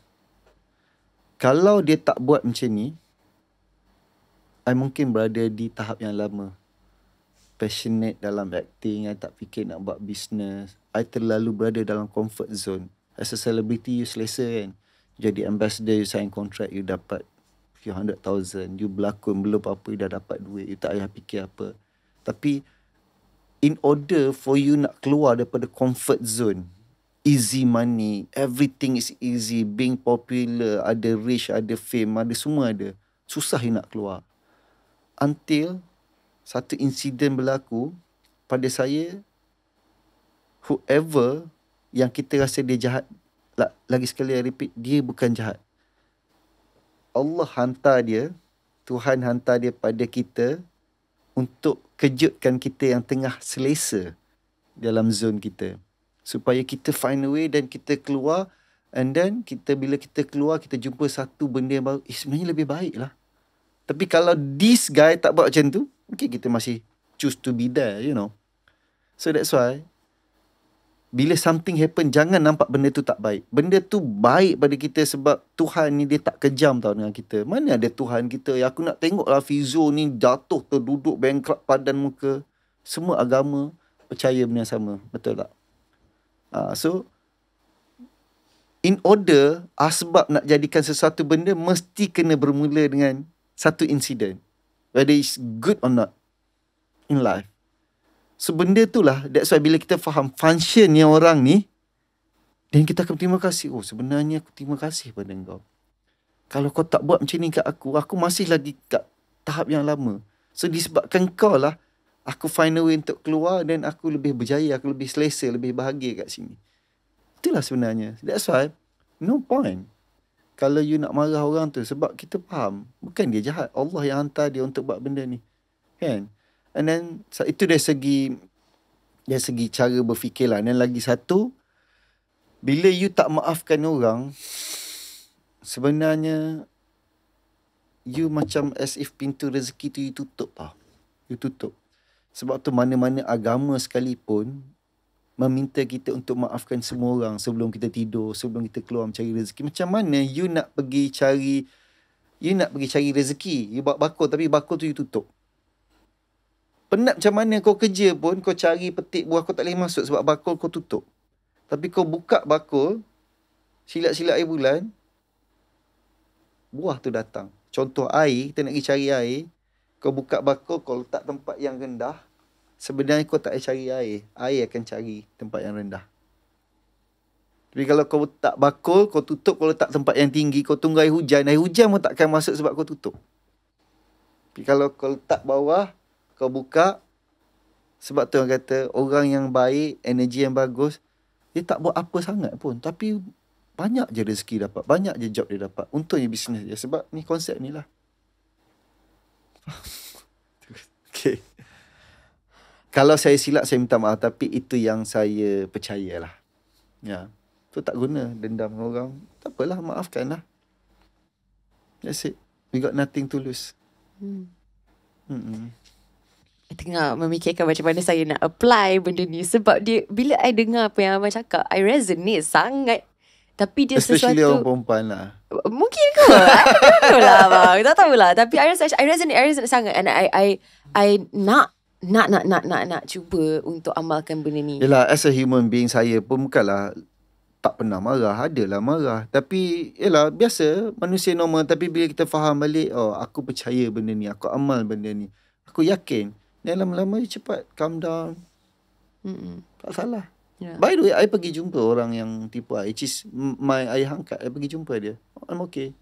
I tak ambil tindakan. I tak saman. Which is, like I said, I am so thankful that things happen to me for bring me here today.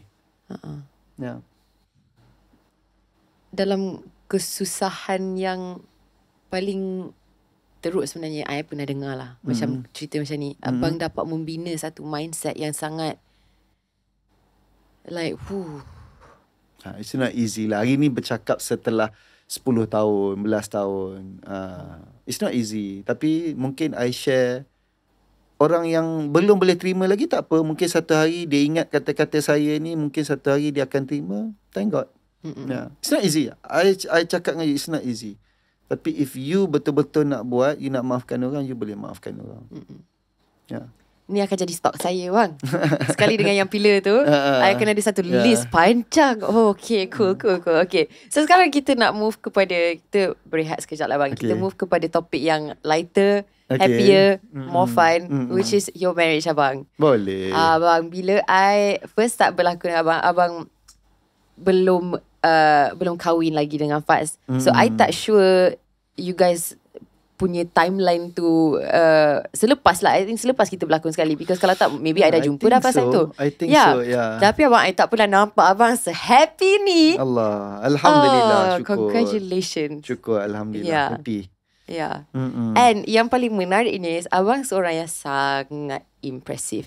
Bukan saja dari pencapaian yang abang pernah dah achieve in your career, tapi dari segi pemikiran, mindset, positive thinking, determination ni. And I rasa macam you guys match juga. And something yang sangat interesting is that you guys banyak create content together, you work together, you support each other. It's, for me kan, I nampak benda tu and I rasa macam okay, ada harapan lah. Ada harapan lah. This is like very cute tau. Macam faith in humanity restored kind of concept kan. And you guys macam pursue your education sama lebih together. So I guess my question is, okay, firstly, dari segi macam bila bekerja dengan your wife, how do you guys come up with the content together and stuff? Sebab you guys punya content viral. Kelakar. Dan because you guys are so smart, satu lagi yang kita nampak dalam content is, walaupun it's a kelakar content yang ada comedy aspect, dia ada juga pelajaran. Setiap kali, setiap video ada pelajaran yang very macam subtle permainan tu kan. So how do you guys do this together? Okay. By the way, Faz ada dekat sini belakang kamera untuk korang yang tengah tengok.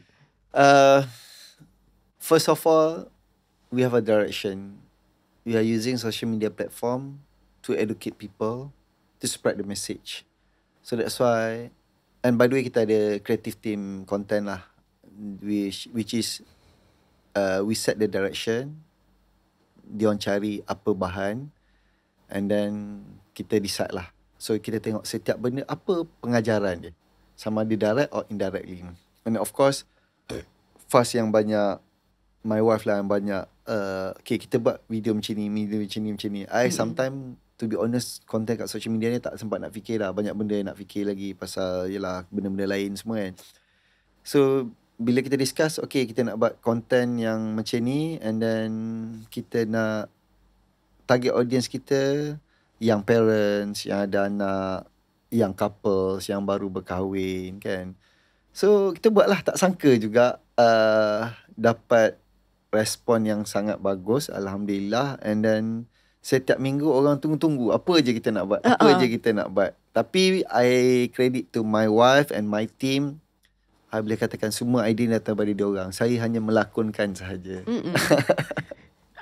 Tapi power doh, you guys. It's like the ideas tu selalu fresh, yang baru. And I suka yang mana tahu, yang pasal abang tengah dalam kereta dengan Faiz kat sebelah, and then ada seorang yang nak lalu, and then yang viral sangat viral tu, yang abang macam okay, and then the whole day dia macam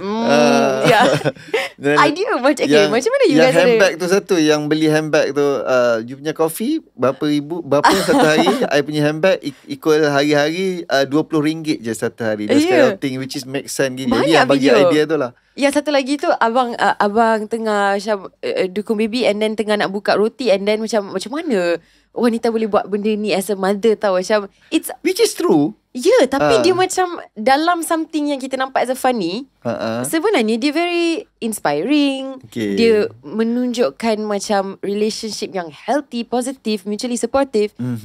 Power lah you guys. Okay lah, my wife lah. I hanya melakonkan saja. Next episode Faz. Okay, boleh. Faz boleh. Nanti invite dia. Satu lagi soalan sebenarnya yang I wanted to ask you guys is about education. Sebab you guys are so smart. Abang Fizo, I banyak. Not that smart lah compared to her lah. I love it. Tapi I banyak belajar lah sebenarnya from you, Abang Fizo, because I think maybe I kenal you lagi lama daripada I kenal Faz, because kita baru je jumpa. But I guess something yang I rasa sangat mutually aligned pasal you guys is you guys memilih untuk teruskan pelajaran on a higher level. And for abang later stage in your life kan, abang kembali and nak belajar balik. Faz pun tengah belajar untuk her masters, which is really impressive. Kenapa you guys sama-sama rasa macam education ni adalah sesuatu yang sangat penting? Dia macam ni lah kan. Apa membezakan manusia dengan manusia yang lain? Cantik biasa, cantik subjektif kan. Kaya subjektif. Ada setengah orang tu 10 juta kaya, ada setengah orang ni dapat 10,000 dah kaya. Very subjektif. Tapi yang betul-betul membezakan adalah value ada pada seseorang.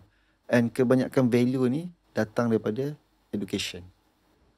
And I believe in life, the more you learn, the more you earn. Okay. So, tak kisahlah you nak earn the respect ke, you nak earn income ke, you nak earn apa-apa, it come from knowledge. And knowledge you have to learn. And learn pula, ada orang suka pergi ke universiti, dapat certification, degree, master and PhD. Ada setengah orang suka belajar on the street. Ada setengah orang suka membaca. Okay. Berbanding saya seorang yang tak suka, bukan tak suka belajar tau. Kalau macam nak further study ke apa, semua macam stresnya, you know, sebab dulu nak lepas pun susah kan. Tapi I suka belajar setiap hari. So my learning process every day is by reading, even on the social media, watching video, ataupun jumpa orang. That's why I keep my circle. I ada kepentingan dengan semua my circle. Kepentingan aku nak ilmu kau. So I akan berkawan dengan orang yang I nak jadi macam dia. Dia sukses dalam bidang apa, I akan himpit dia. I akan nak duit kau, aku nak bajet dengan kau, aku nak belajar macam mana kau buat. That's my goal. Every day, I at least akan belajar satu hari satu lesson. Berbanding dengan my wife, dia lebih appreciate certificate. So, dia suka membaca, of course. I bukan tak suka membaca, I susah nak membaca.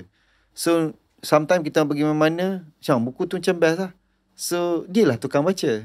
So, dia pula, dia tukang baca, dia akan summary kan, dalam buku ni apa ada. You tengok dekat note dia penuh point ni.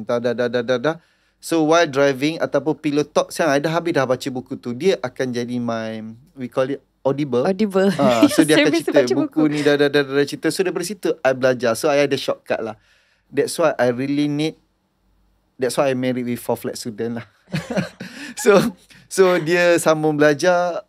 Surprisingly, bukan nak puji wife sendiri kan. Serius, I macam respect gila. Kita orang kahwin, terus dapat anak. Habis pantang, terus pregnant. Memang busy. Ada anak kecil, tengah syarat pregnant, tengah berpantang semua, dia boleh score 4 flat tau. pointer dia paling rendah. Ni puji dia pada dekat sini. Lepas ni kena belanja I. Paling rendah dapat 3.8 something. The rest is 3.9 4 flat. 3.9 4 flat. So macam wow. I made the right decision. Marry 4 flat student. So dia bijak. Dia suka membaca. And then I ni macam tak ada masa nak membaca. So I gunakan dia. And then whatever dia belajar, dia specialist dalam EQ, emotional intelligence, communication skill, which is sangat bagus untuk saya sebagai businessman. So hari-hari sebenarnya, kalau orang tengok Faz banyak belajar dengan Fizo, sebenarnya Fizo banyak belajar dengan Faz. Ni frankly speaking cakap. Sebab saya rasa ilmu saya dah outdated. So dia akan update hari-hari ilmu. Dia follow speaker tu. Sometimes kita orang kalau naik kereta, kita akan buka YouTube, speaker favourite kita. Kita akan dengar sama-sama, layan. Tahu-tahu sampai ke Penang. Dan dia akan take note. So itulah sebenarnya. Dan kita suka pergi seminar sama-sama. Kita certified NLP. It's all about communication lah. And then dia pun nak pergi ke masters untuk NLP semua. So sebenarnya benda tu fun. Bila you upgrade you punya knowledge, sebenarnya you macam upgrade you punya phone tu, iOS tu. So macam banyak application boleh masuk. You pergi jumpa orang, you buat business tu, semua it's all about knowledge. And then dalam business I pun Faz juga banyak membantu buat benda tu, buat benda ni semua. So I think I'm happy because of that lah. Kita share the same passion lah. Yeah. You guys for me macam the ultimate power couple lah. No lah. Seriously, not that lah. like inspirational gila. So cool. Yeah, and Tanya and wow, saya support her lah. Dia sekarang dia nak belajar pergi ke masters, InsyaAllah lepas ni ke PhD. So selalu support each other. Dan saya tergantung dekat saya punya master yang bertahun-tahun tak habis lagi ni. Tak apa, I bagi you jalan dulu. Nanti share dengan I. Boleh tak macam tu? Boleh lah kot. Dr. Faz lah. Cool stuff. Satu lagi, macam abang cakap tadi, you're now a dad of 3 abang, which is different. Like first I jumpa abang ada Cik Yab seorang. Sekarang you're a dad of 3. Khalida and Umaira. And it's so cool, especially because I rasa macam girl dads ni ada tanggungjawab yang extra. Betul. Extra untuk jadi macam the first example kepada your kids of apa bila diorang membesar nanti, they're gonna expect a man to be. And I think abang, from what I nampak pasal your parenting style, you are one of the best dads. Thank you so much. Yang I pernah nampak. I try to be a good example for my 3 princes, of course. And then banyak benda yang kelemahan saya yang saya cuba tunjuk di hadapan anak-anak untuk membesarkan mereka. Okay. Dan dengan adanya anak-anak, I think terlalu banyak benda yang saya kena belajar.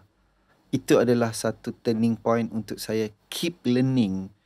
Even though cara bercakap dengan anak-anak, psikologi dengan anak-anak.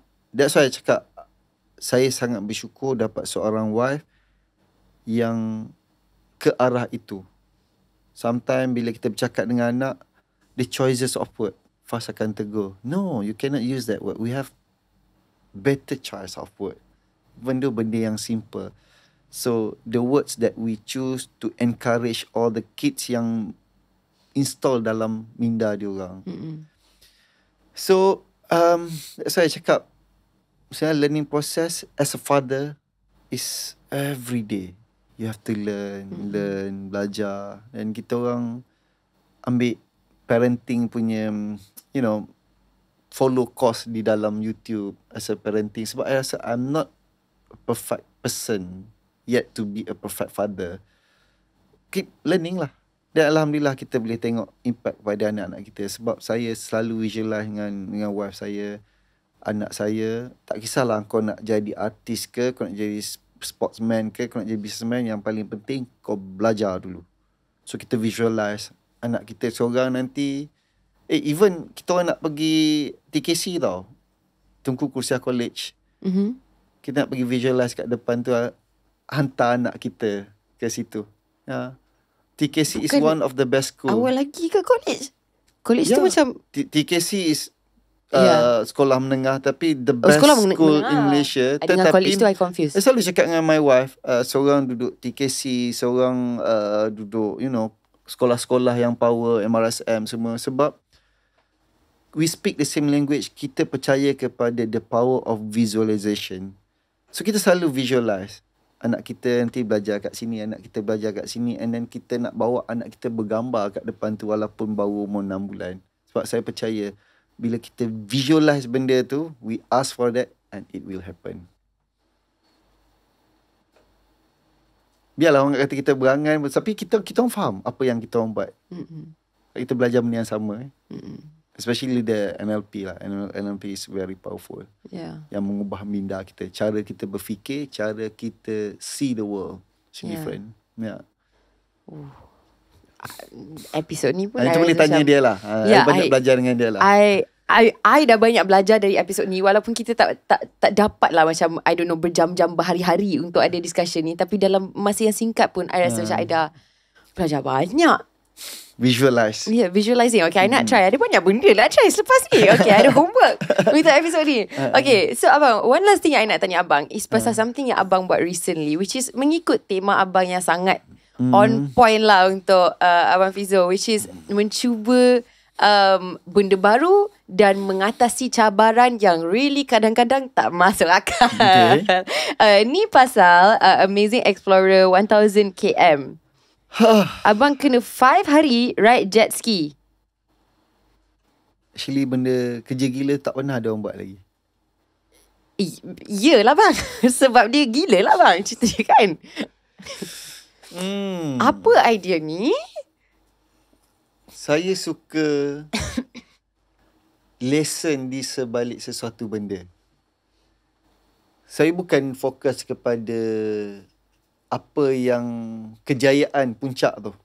Kita nak panjat gunung, saya bukan fokus nak tengok puncak gunung. Tapi saya suka fokus kepada lesson yang kita dapat untuk kita nak sampai ke sana. Okay. One thing I learn. Saya ni baru main jet ski tau. Tapi saya suka bila saya start main jet ski, satu benda yang sangat tough tau by the way.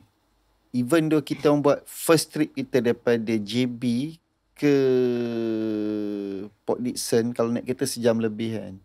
I buat JB to Port Dickson, it took about 9 jam 30 minit tau atas jet ski, tengah-tengah laut. Okay, and then macam-macam cabaran. Then you buat jet ski tengah-tengah laut ni, you tak boleh duduk tau, you kena berdiri all the way. Sebab bumpy, ombak besar. So, ini kena suspension atas, kaki kena macam ni. You tak boleh duduk. Kalau tak, you sakit belakang. One thing about jet ski, sama juga in life. Once you choose to start, you have no option. You have to finish it. Sebab nak berehat kat mana kan? Dekat dalam air. You got my point. Yeah. Tengah laut tak ada R&R. You nak berhenti rehat tak boleh. Ombak besar, you akan mabuk laut. So you berhenti sekejap je untuk you minum air, you makan snack sikit, then you have to continue. Maximum pun 5 minutes. Sekejap abang, dalam this 5 days punya ada tidur. Maksudnya I daripada JB sampai PD I tidur 1 malam. Tapi I start balik pukul 6 pagi sampai petang. Every day. God. So PD tu Pangkor pun almost 10 hours. Pangkor tu Penang pun 8-9 jam. Dalam 10 hours tu abang tak stop? Tengah laut lah. So abang tak abang 10 hours berhenti lah. Ni berhenti tengah laut lah. Dia tak ada R&R. You tak boleh pergi singgah stesen minyak semua, tak ada. I ingat macam tepi pantai ke, check out all the beaches ke. Adalah part yang kita emergency, minyak tak cukup, tim darat akan hantar minyak tepi laut, isi dalam jet ski, isi dekat spare tank belakang tu sambung. So kita berhenti di tengah laut. Masa tu just you and your jet ski saja. Memang kita 9 jet ski, tapi masing-masing jaga diri, masing-masing buat hal masing-masing. Really tough. Dengan hujannya, dengan panas, dengan ombak besar. I pernah ombak setinggi 2 meter. 2 meter, rumah 2 tingkat lah kot lebih kurang. Naik. Tapi memang tough. Tapi you have no option. You have to finish it. Yeah. So, benda tu sebenarnya, saya buat benda ni untuk test saya punya mindset, agility. You know, sebenarnya, semua benda boleh buat. Semua benda doable. Kalau you ada fokus yang kuat. I almost give up. Actually ada option. Kalau I nak berhenti, I boleh, kita ada satu satellite phone, kita boleh call land team, cari mana-mana. Sebab kita ada GPS, takut sesat tengah laut. Actually you betul-betul tengah laut tau. You tak nampak langsung darat. Bukan macam you main sewa jet ski. Betul-betul dekat tengah laut yang you tak nampak apa. Sometimes you nampak ikan je melompat. Tam Dia macam you. Depan, belakang, kiri, kanan, tak ada tanah, tak ada tanah langsung. Sebab nampak dalam peta tu memang kita tepi, kita ambil tepi peta Malaysia tu. Tapi in the real situation, you betul-betul tengah laut within 30 km, 40 km away from the pantai. Sebab kita dekat, kita takut kena batu kan. So sometimes kita jumpa kapal-kapal besar. You bayangkan lalu sebelah kapal besar tu, you macam kecil gila. Tengok je. Tapi really tough. Really tough. Dan I pun macam tak percaya I boleh buat. You tanya my wife, I macam seminggu I nak start buat, I tak boleh tidur malam tau. Macam sayang, boleh ke I buat ni? My wife I banyak support. You boleh buat. You boleh buat. You boleh buat. Mesti stamina gila, kan? memang kena cukup power gila. Dia yang guide I tau training. Dia kaki exercise. So my wife yang paksa I, you kena pergi exercise, you ikut I ikut dia exercise, jogging semua. Patut dia kena buat 1000 kan I.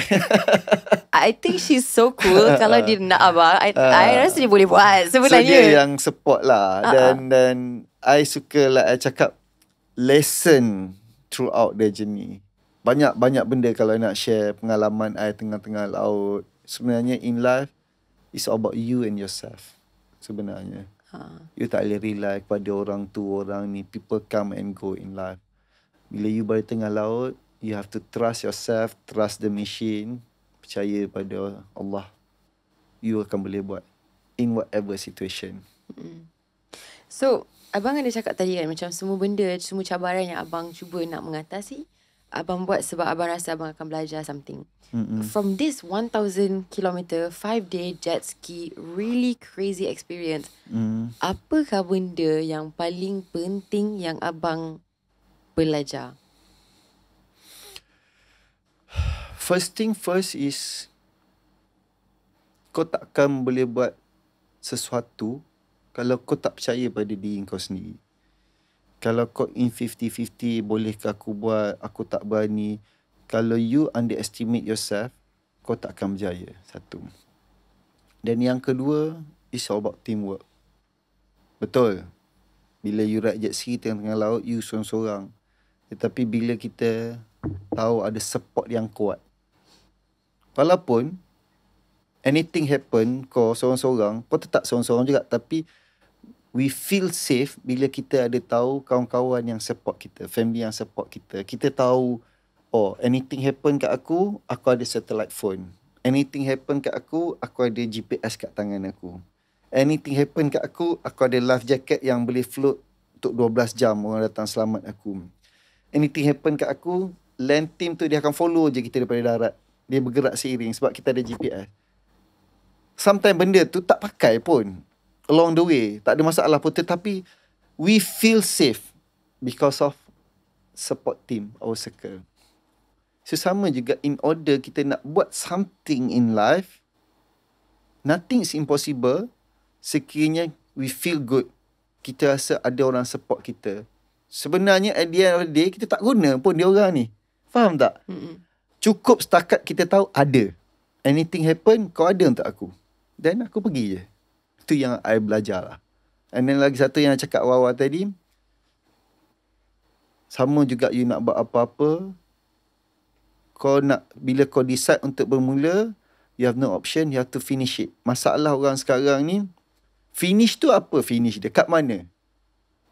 Sebab dia tak ada goals. Dia just buat je.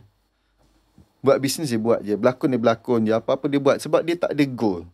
Kalau bila ada goal, bila ada satu destination, ending point, finish it, settle. Banyak orang terus jalan je, tak ada destination. Kau bawa kereta pergi je. Tapi bila kita ada destination, kita ada goals, kita ada ending point, that's what I mean. Finish it, sampai ke destination. What is your goal sekarang, abang? My goal is about my family. Dulu goal sibuk nak kaya. Duit pun I nak. Kan? Tapi sebenarnya ada duit banyak pun no point kalau you tak happy. You tak dapat bersama dengan family. My goal is about my family and semua orang di sekeliling I happy. My family, my staff, my friends, semua happy. Then money comes later kot. After you dah pegang core, tiang utama tu. Sebenarnya duit, kekayaan ni bukan main point pun sebenarnya. Dulu saya hanya nampak duit, nak kaya. Ya, biasalah kita muda kan. Duit, nak kaya. Kita tak sedar sebenarnya aku dah kaya dah pun.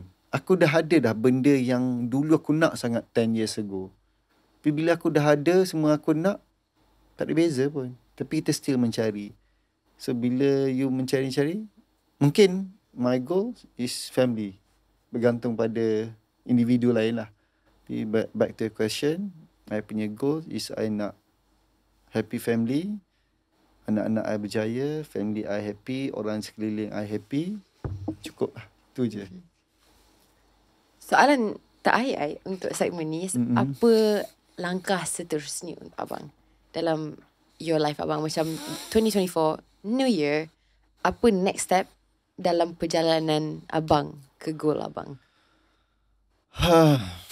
Of course sekarang ni I fokus pada business, shooting, career. Sebagai pelakon ada, I buat mungkin setahun satu job, satu drama, satu movie, hosting. I jenis yang setiap tahun ni akan buat goals. I think pernah share dengan Amy before. Every year I akan buat goals. So next I to complete my goals lah. Which is my goal is follow my direction. Okay, sebab belajar lesson learn sebelum ni dulu macam-macam nak buat kan. So sekarang ni kita stick to one direction. So goals tu related to the direction. Okay. So my next is of course to expand my business so that I can share rezeki dengan ramai orang. And then my next is buat something yang boleh memberi manfaat, share the value to others. Sebab tu kalau tengok apa yang saya buat sekarang ni pun is all about bukan I seorang je win. Kalau buat bisnes bukan I seorang je untung. Bukan I seorang je kaya. I make sure orang lain win dulu in whatever we do. Sama sebab apa saya buat contoh ATV dekat Janda Baik.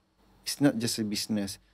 I provide that place so that people can come with the family, enjoy with the kids. People can come with the friend, create some bonding, enjoy, release tension. So that's my success rate. Bila orang datang, enjoy, happy, release tension, family jadi baik. Itu kita punya goals, our vision and mission. So, for the future, I can come out something yang terus memberi manfaat pada orang. Sharing good content, buat business yang membahagiakan orang. Itulah I punya goals. I'm so excited abang. Thank you very what's much. next for you, for Fahaz. Yeah. It's gonna be so good. Wish me luck. Still learning. Of Banyak course, lagi abang. belajar dengan Amy juga. Nak kena belajar. Ayam banyak belajar. No. Indirectly I pun banyak belajar. Masa kita shooting dulu pun banyak benda tengok your commitment, your effort. You tak perasan benda tu. Tapi indirectly I learn something.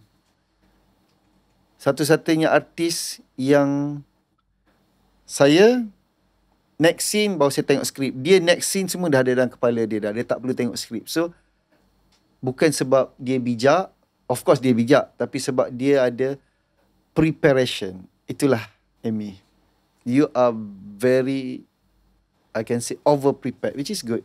Dia akan prepare benda-benda semua. Dia dah tahu dia nak buat apa semua. Itu pengalaman I bekerja dulu. Which is sekarang I believe lagi bagus lah. Ya. Yeah. Thank you abang. Okay, sebelum saya terlalu teremosi dekat sini. Moving on kepada kita punya rapid fire, which is honestly segmen yang paling ringan dan paling fun, tapi yang paling scam. Sebab kita panggil rapid fire, benda paling tak rapid. Dia akan jadi macam debate pula pasal semua soalan. Okay, abang, you ready? Okay. Yang ni kita tak ada briefing, so abang akan terkejut. Tapi I dah dapat approval fast, so itu yang penting. Alright, pertama sekali. Dalam semua industri yang abang pernah ada bisnes sebelum ni, industri apa favourite abang untuk buat bisnes? Industri yang berkaitan dengan minat saya yang fleksibel. Which is saya suka outdoor, saya suka extreme, dan saya suka buat orang happy. Okay. Next question. Yang ni maybe susah, I don't know. Pemain bola favourite? Allah, aku sekarang dah tak tengok bola dah kan. Yang aku tahu Messi, Ronaldo, tu je lah. Neymar. Okay. Okay. Benda yang paling best about being a parent? Paling best dalam dunia. Even kalau kau ada Ferrari pun, kau naik Ferrari, kau baru beli kereta Ferrari Lamborghini sebulan 2, kau dah bosan dah tengok kereta tu. Tapi kalau kau ada anak, every day is like you get a new Ferrari, babe. Ni I'm talking about lelaki passion into cars. So anak ni, sampai kejap-kejap kau sayang, anak, okay tak? Apa dia dapat ini? So every day dia macam satu software yang baru update, you tak nak miss pun benda tu. Dia dapat bercakap, dapat berjalan. Even bau badan dia, dia sebut daddy pun, ada je benda. Itu yang sangat-sangat best. That's why I cakap, kalau yang belum berkahwin, kenapa pada lagi? Tiba. Salah Alan, cepat-cepat berkahwin. Don't miss that moment. Itu yang paling best. Kau ada, like I said, kau ada apa-apa in the world pun, tak boleh samakan ada anak is the best thing in the world. Ada tak hidden talent yang orang lain tak tahu selain daripada menari? Apa yang hidden talent menyanyi. Dah cakap dah, ketidakbolehan saya menyanyi dan menari. Apa saya? Apa the hidden talent tu? Apa yang nak cakap? Memasak. Okay. Apa pandai masak? Kena tanya tukang makan lah. Itu next interview. Dengan Fazal kita akan ada banyak soalan. I love to cook. I tak pandai but I love to cook. Yeah, I love cooking. Okay. Cooking is my something yang I rasa boleh release tension bila I pegang sendoh, masak, bagi orang makan. Itu my satisfaction juga. Tapi passion tu yang akan membuatkan kita ulang aktiviti tu. And bila kita suka dan kita buat banyak kali, kita akan jadi bagus. Tapi jangan mengharapkan bila kita buat something, jangan mengharapkan somebody else to validate. Kalau tak, kita akan please people untuk appreciate kita. Dan kita akan give up bila orang tak appreciate. So kalau you buat something without mengharap orang lain appreciate atau validate kita, kita akan buat for us. Dalam semua benda. You got my point? Sebab apa tahu? Mungkin saya boleh add on. Ramai orang zaman sekarang ni, no offense, tidak tujukan kepada mana-mana pihak. Dia buat something, dia buat content, dia tunjuk kekayaan dia, kejayaan dia untuk mengharapkan others people to validate their success. Kalau orang tak cakap, oh kau dah berjaya, kau cantik, dia rasa dia tak berjaya, dia tak cantik, dia tak bahagia. Tunjuk kebahagiaan supaya orang komen dia bahagia. So sebenarnya, kebahagiaan dia depends on other people to validate. Patut dia yang validate. Oh, aku dah bahagia. Tak payah kredit orang lain yang validate. Banyak I tengok dalam social media, especially dah silap. Tak kisahlah siapa meniaga nak tunjuk kaya, kena tunjuk rumah besar, kereta besar. Supaya orang nampak, orang validate, oh kau dah berjaya, kau dah kaya, baru dia rasa berjaya. It's not that. Kita yang kena validate. Kita yang tahu. Sebab berjaya, kekayaan, kebahagiaan is very subjective. So kenapa kita nak suruh orang validate kita punya kebahagiaan? Kita validate sendiri. Itulah bang kan, sekarang kita zaman social media, benda ni dah jadi bahaya. Untuk semua. Dia bukan saja masalah selebriti dah. Ni dah jadi masalah everybody. Dia jadi trend. That's why saya minta maaf, saya go against For those yang suka show off di dalam social media, nak tunjuk kaya, nak tunjuk bahagia, nak tunjuk ni, sebenarnya that's not the way. You kaya, you bahagia, keep it to yourself. You validate you sendiri. Kan? Tak perlu ada orang lain. What if satu hari tak ada social media? Kau tak berjaya lah. Kau tak kaya. Kau tak bahagia. What if orang tak boleh komen? Orang dah tak komen. Mesti kau murung. Mesti kau rasa kau down. Sebab tak ada orang validate kau dah berjaya. What if? So just keep it to yourself.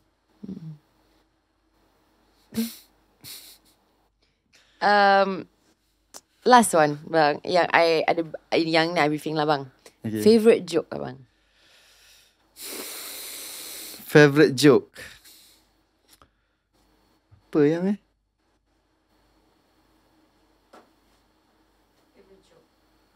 Favorite joke? Teka-teki.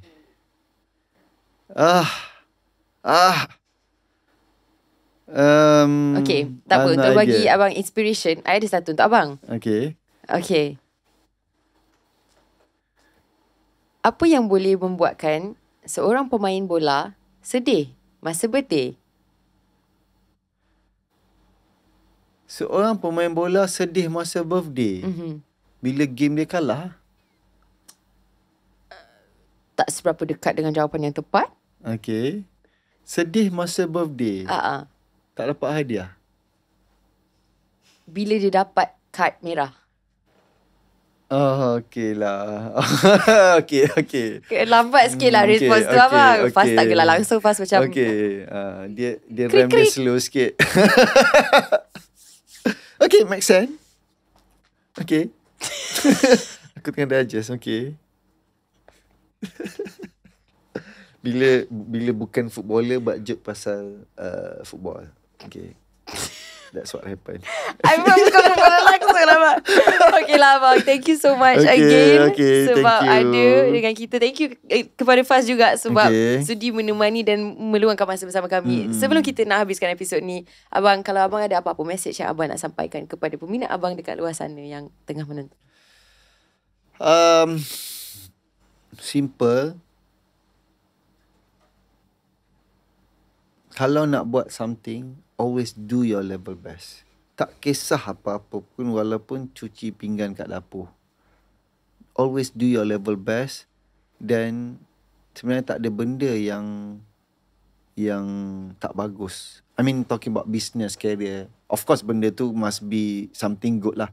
Tapi sebenarnya tak ada benda, even dalam business pun tak ada orang kata business tak bagus. Semua benda ada peluang dia sendiri. Tapi sebenarnya yang tak bagus lah diri kita bila kita buat half-hearted, halfway. So always do your level best in whatever you do. And then buat benda betul. Okay. Simple tapi sangat bermakna. Okay. Thank you abang. Thank you Dalam Amy. banyak-banyak episod yang pernah buat, I rasa ni di antara one of my all-time favourite episodes. Thank you very much. Thank you. Right. Dan untuk korang yang tengah tengok kat rumah, I hope you guys enjoyed this episode. And jangan lupa kita akan spend time together again next week. Same time, same place in Studio Sembang. Tapi for now, we have to say bye. So, Okay, bye. See Thank you guys.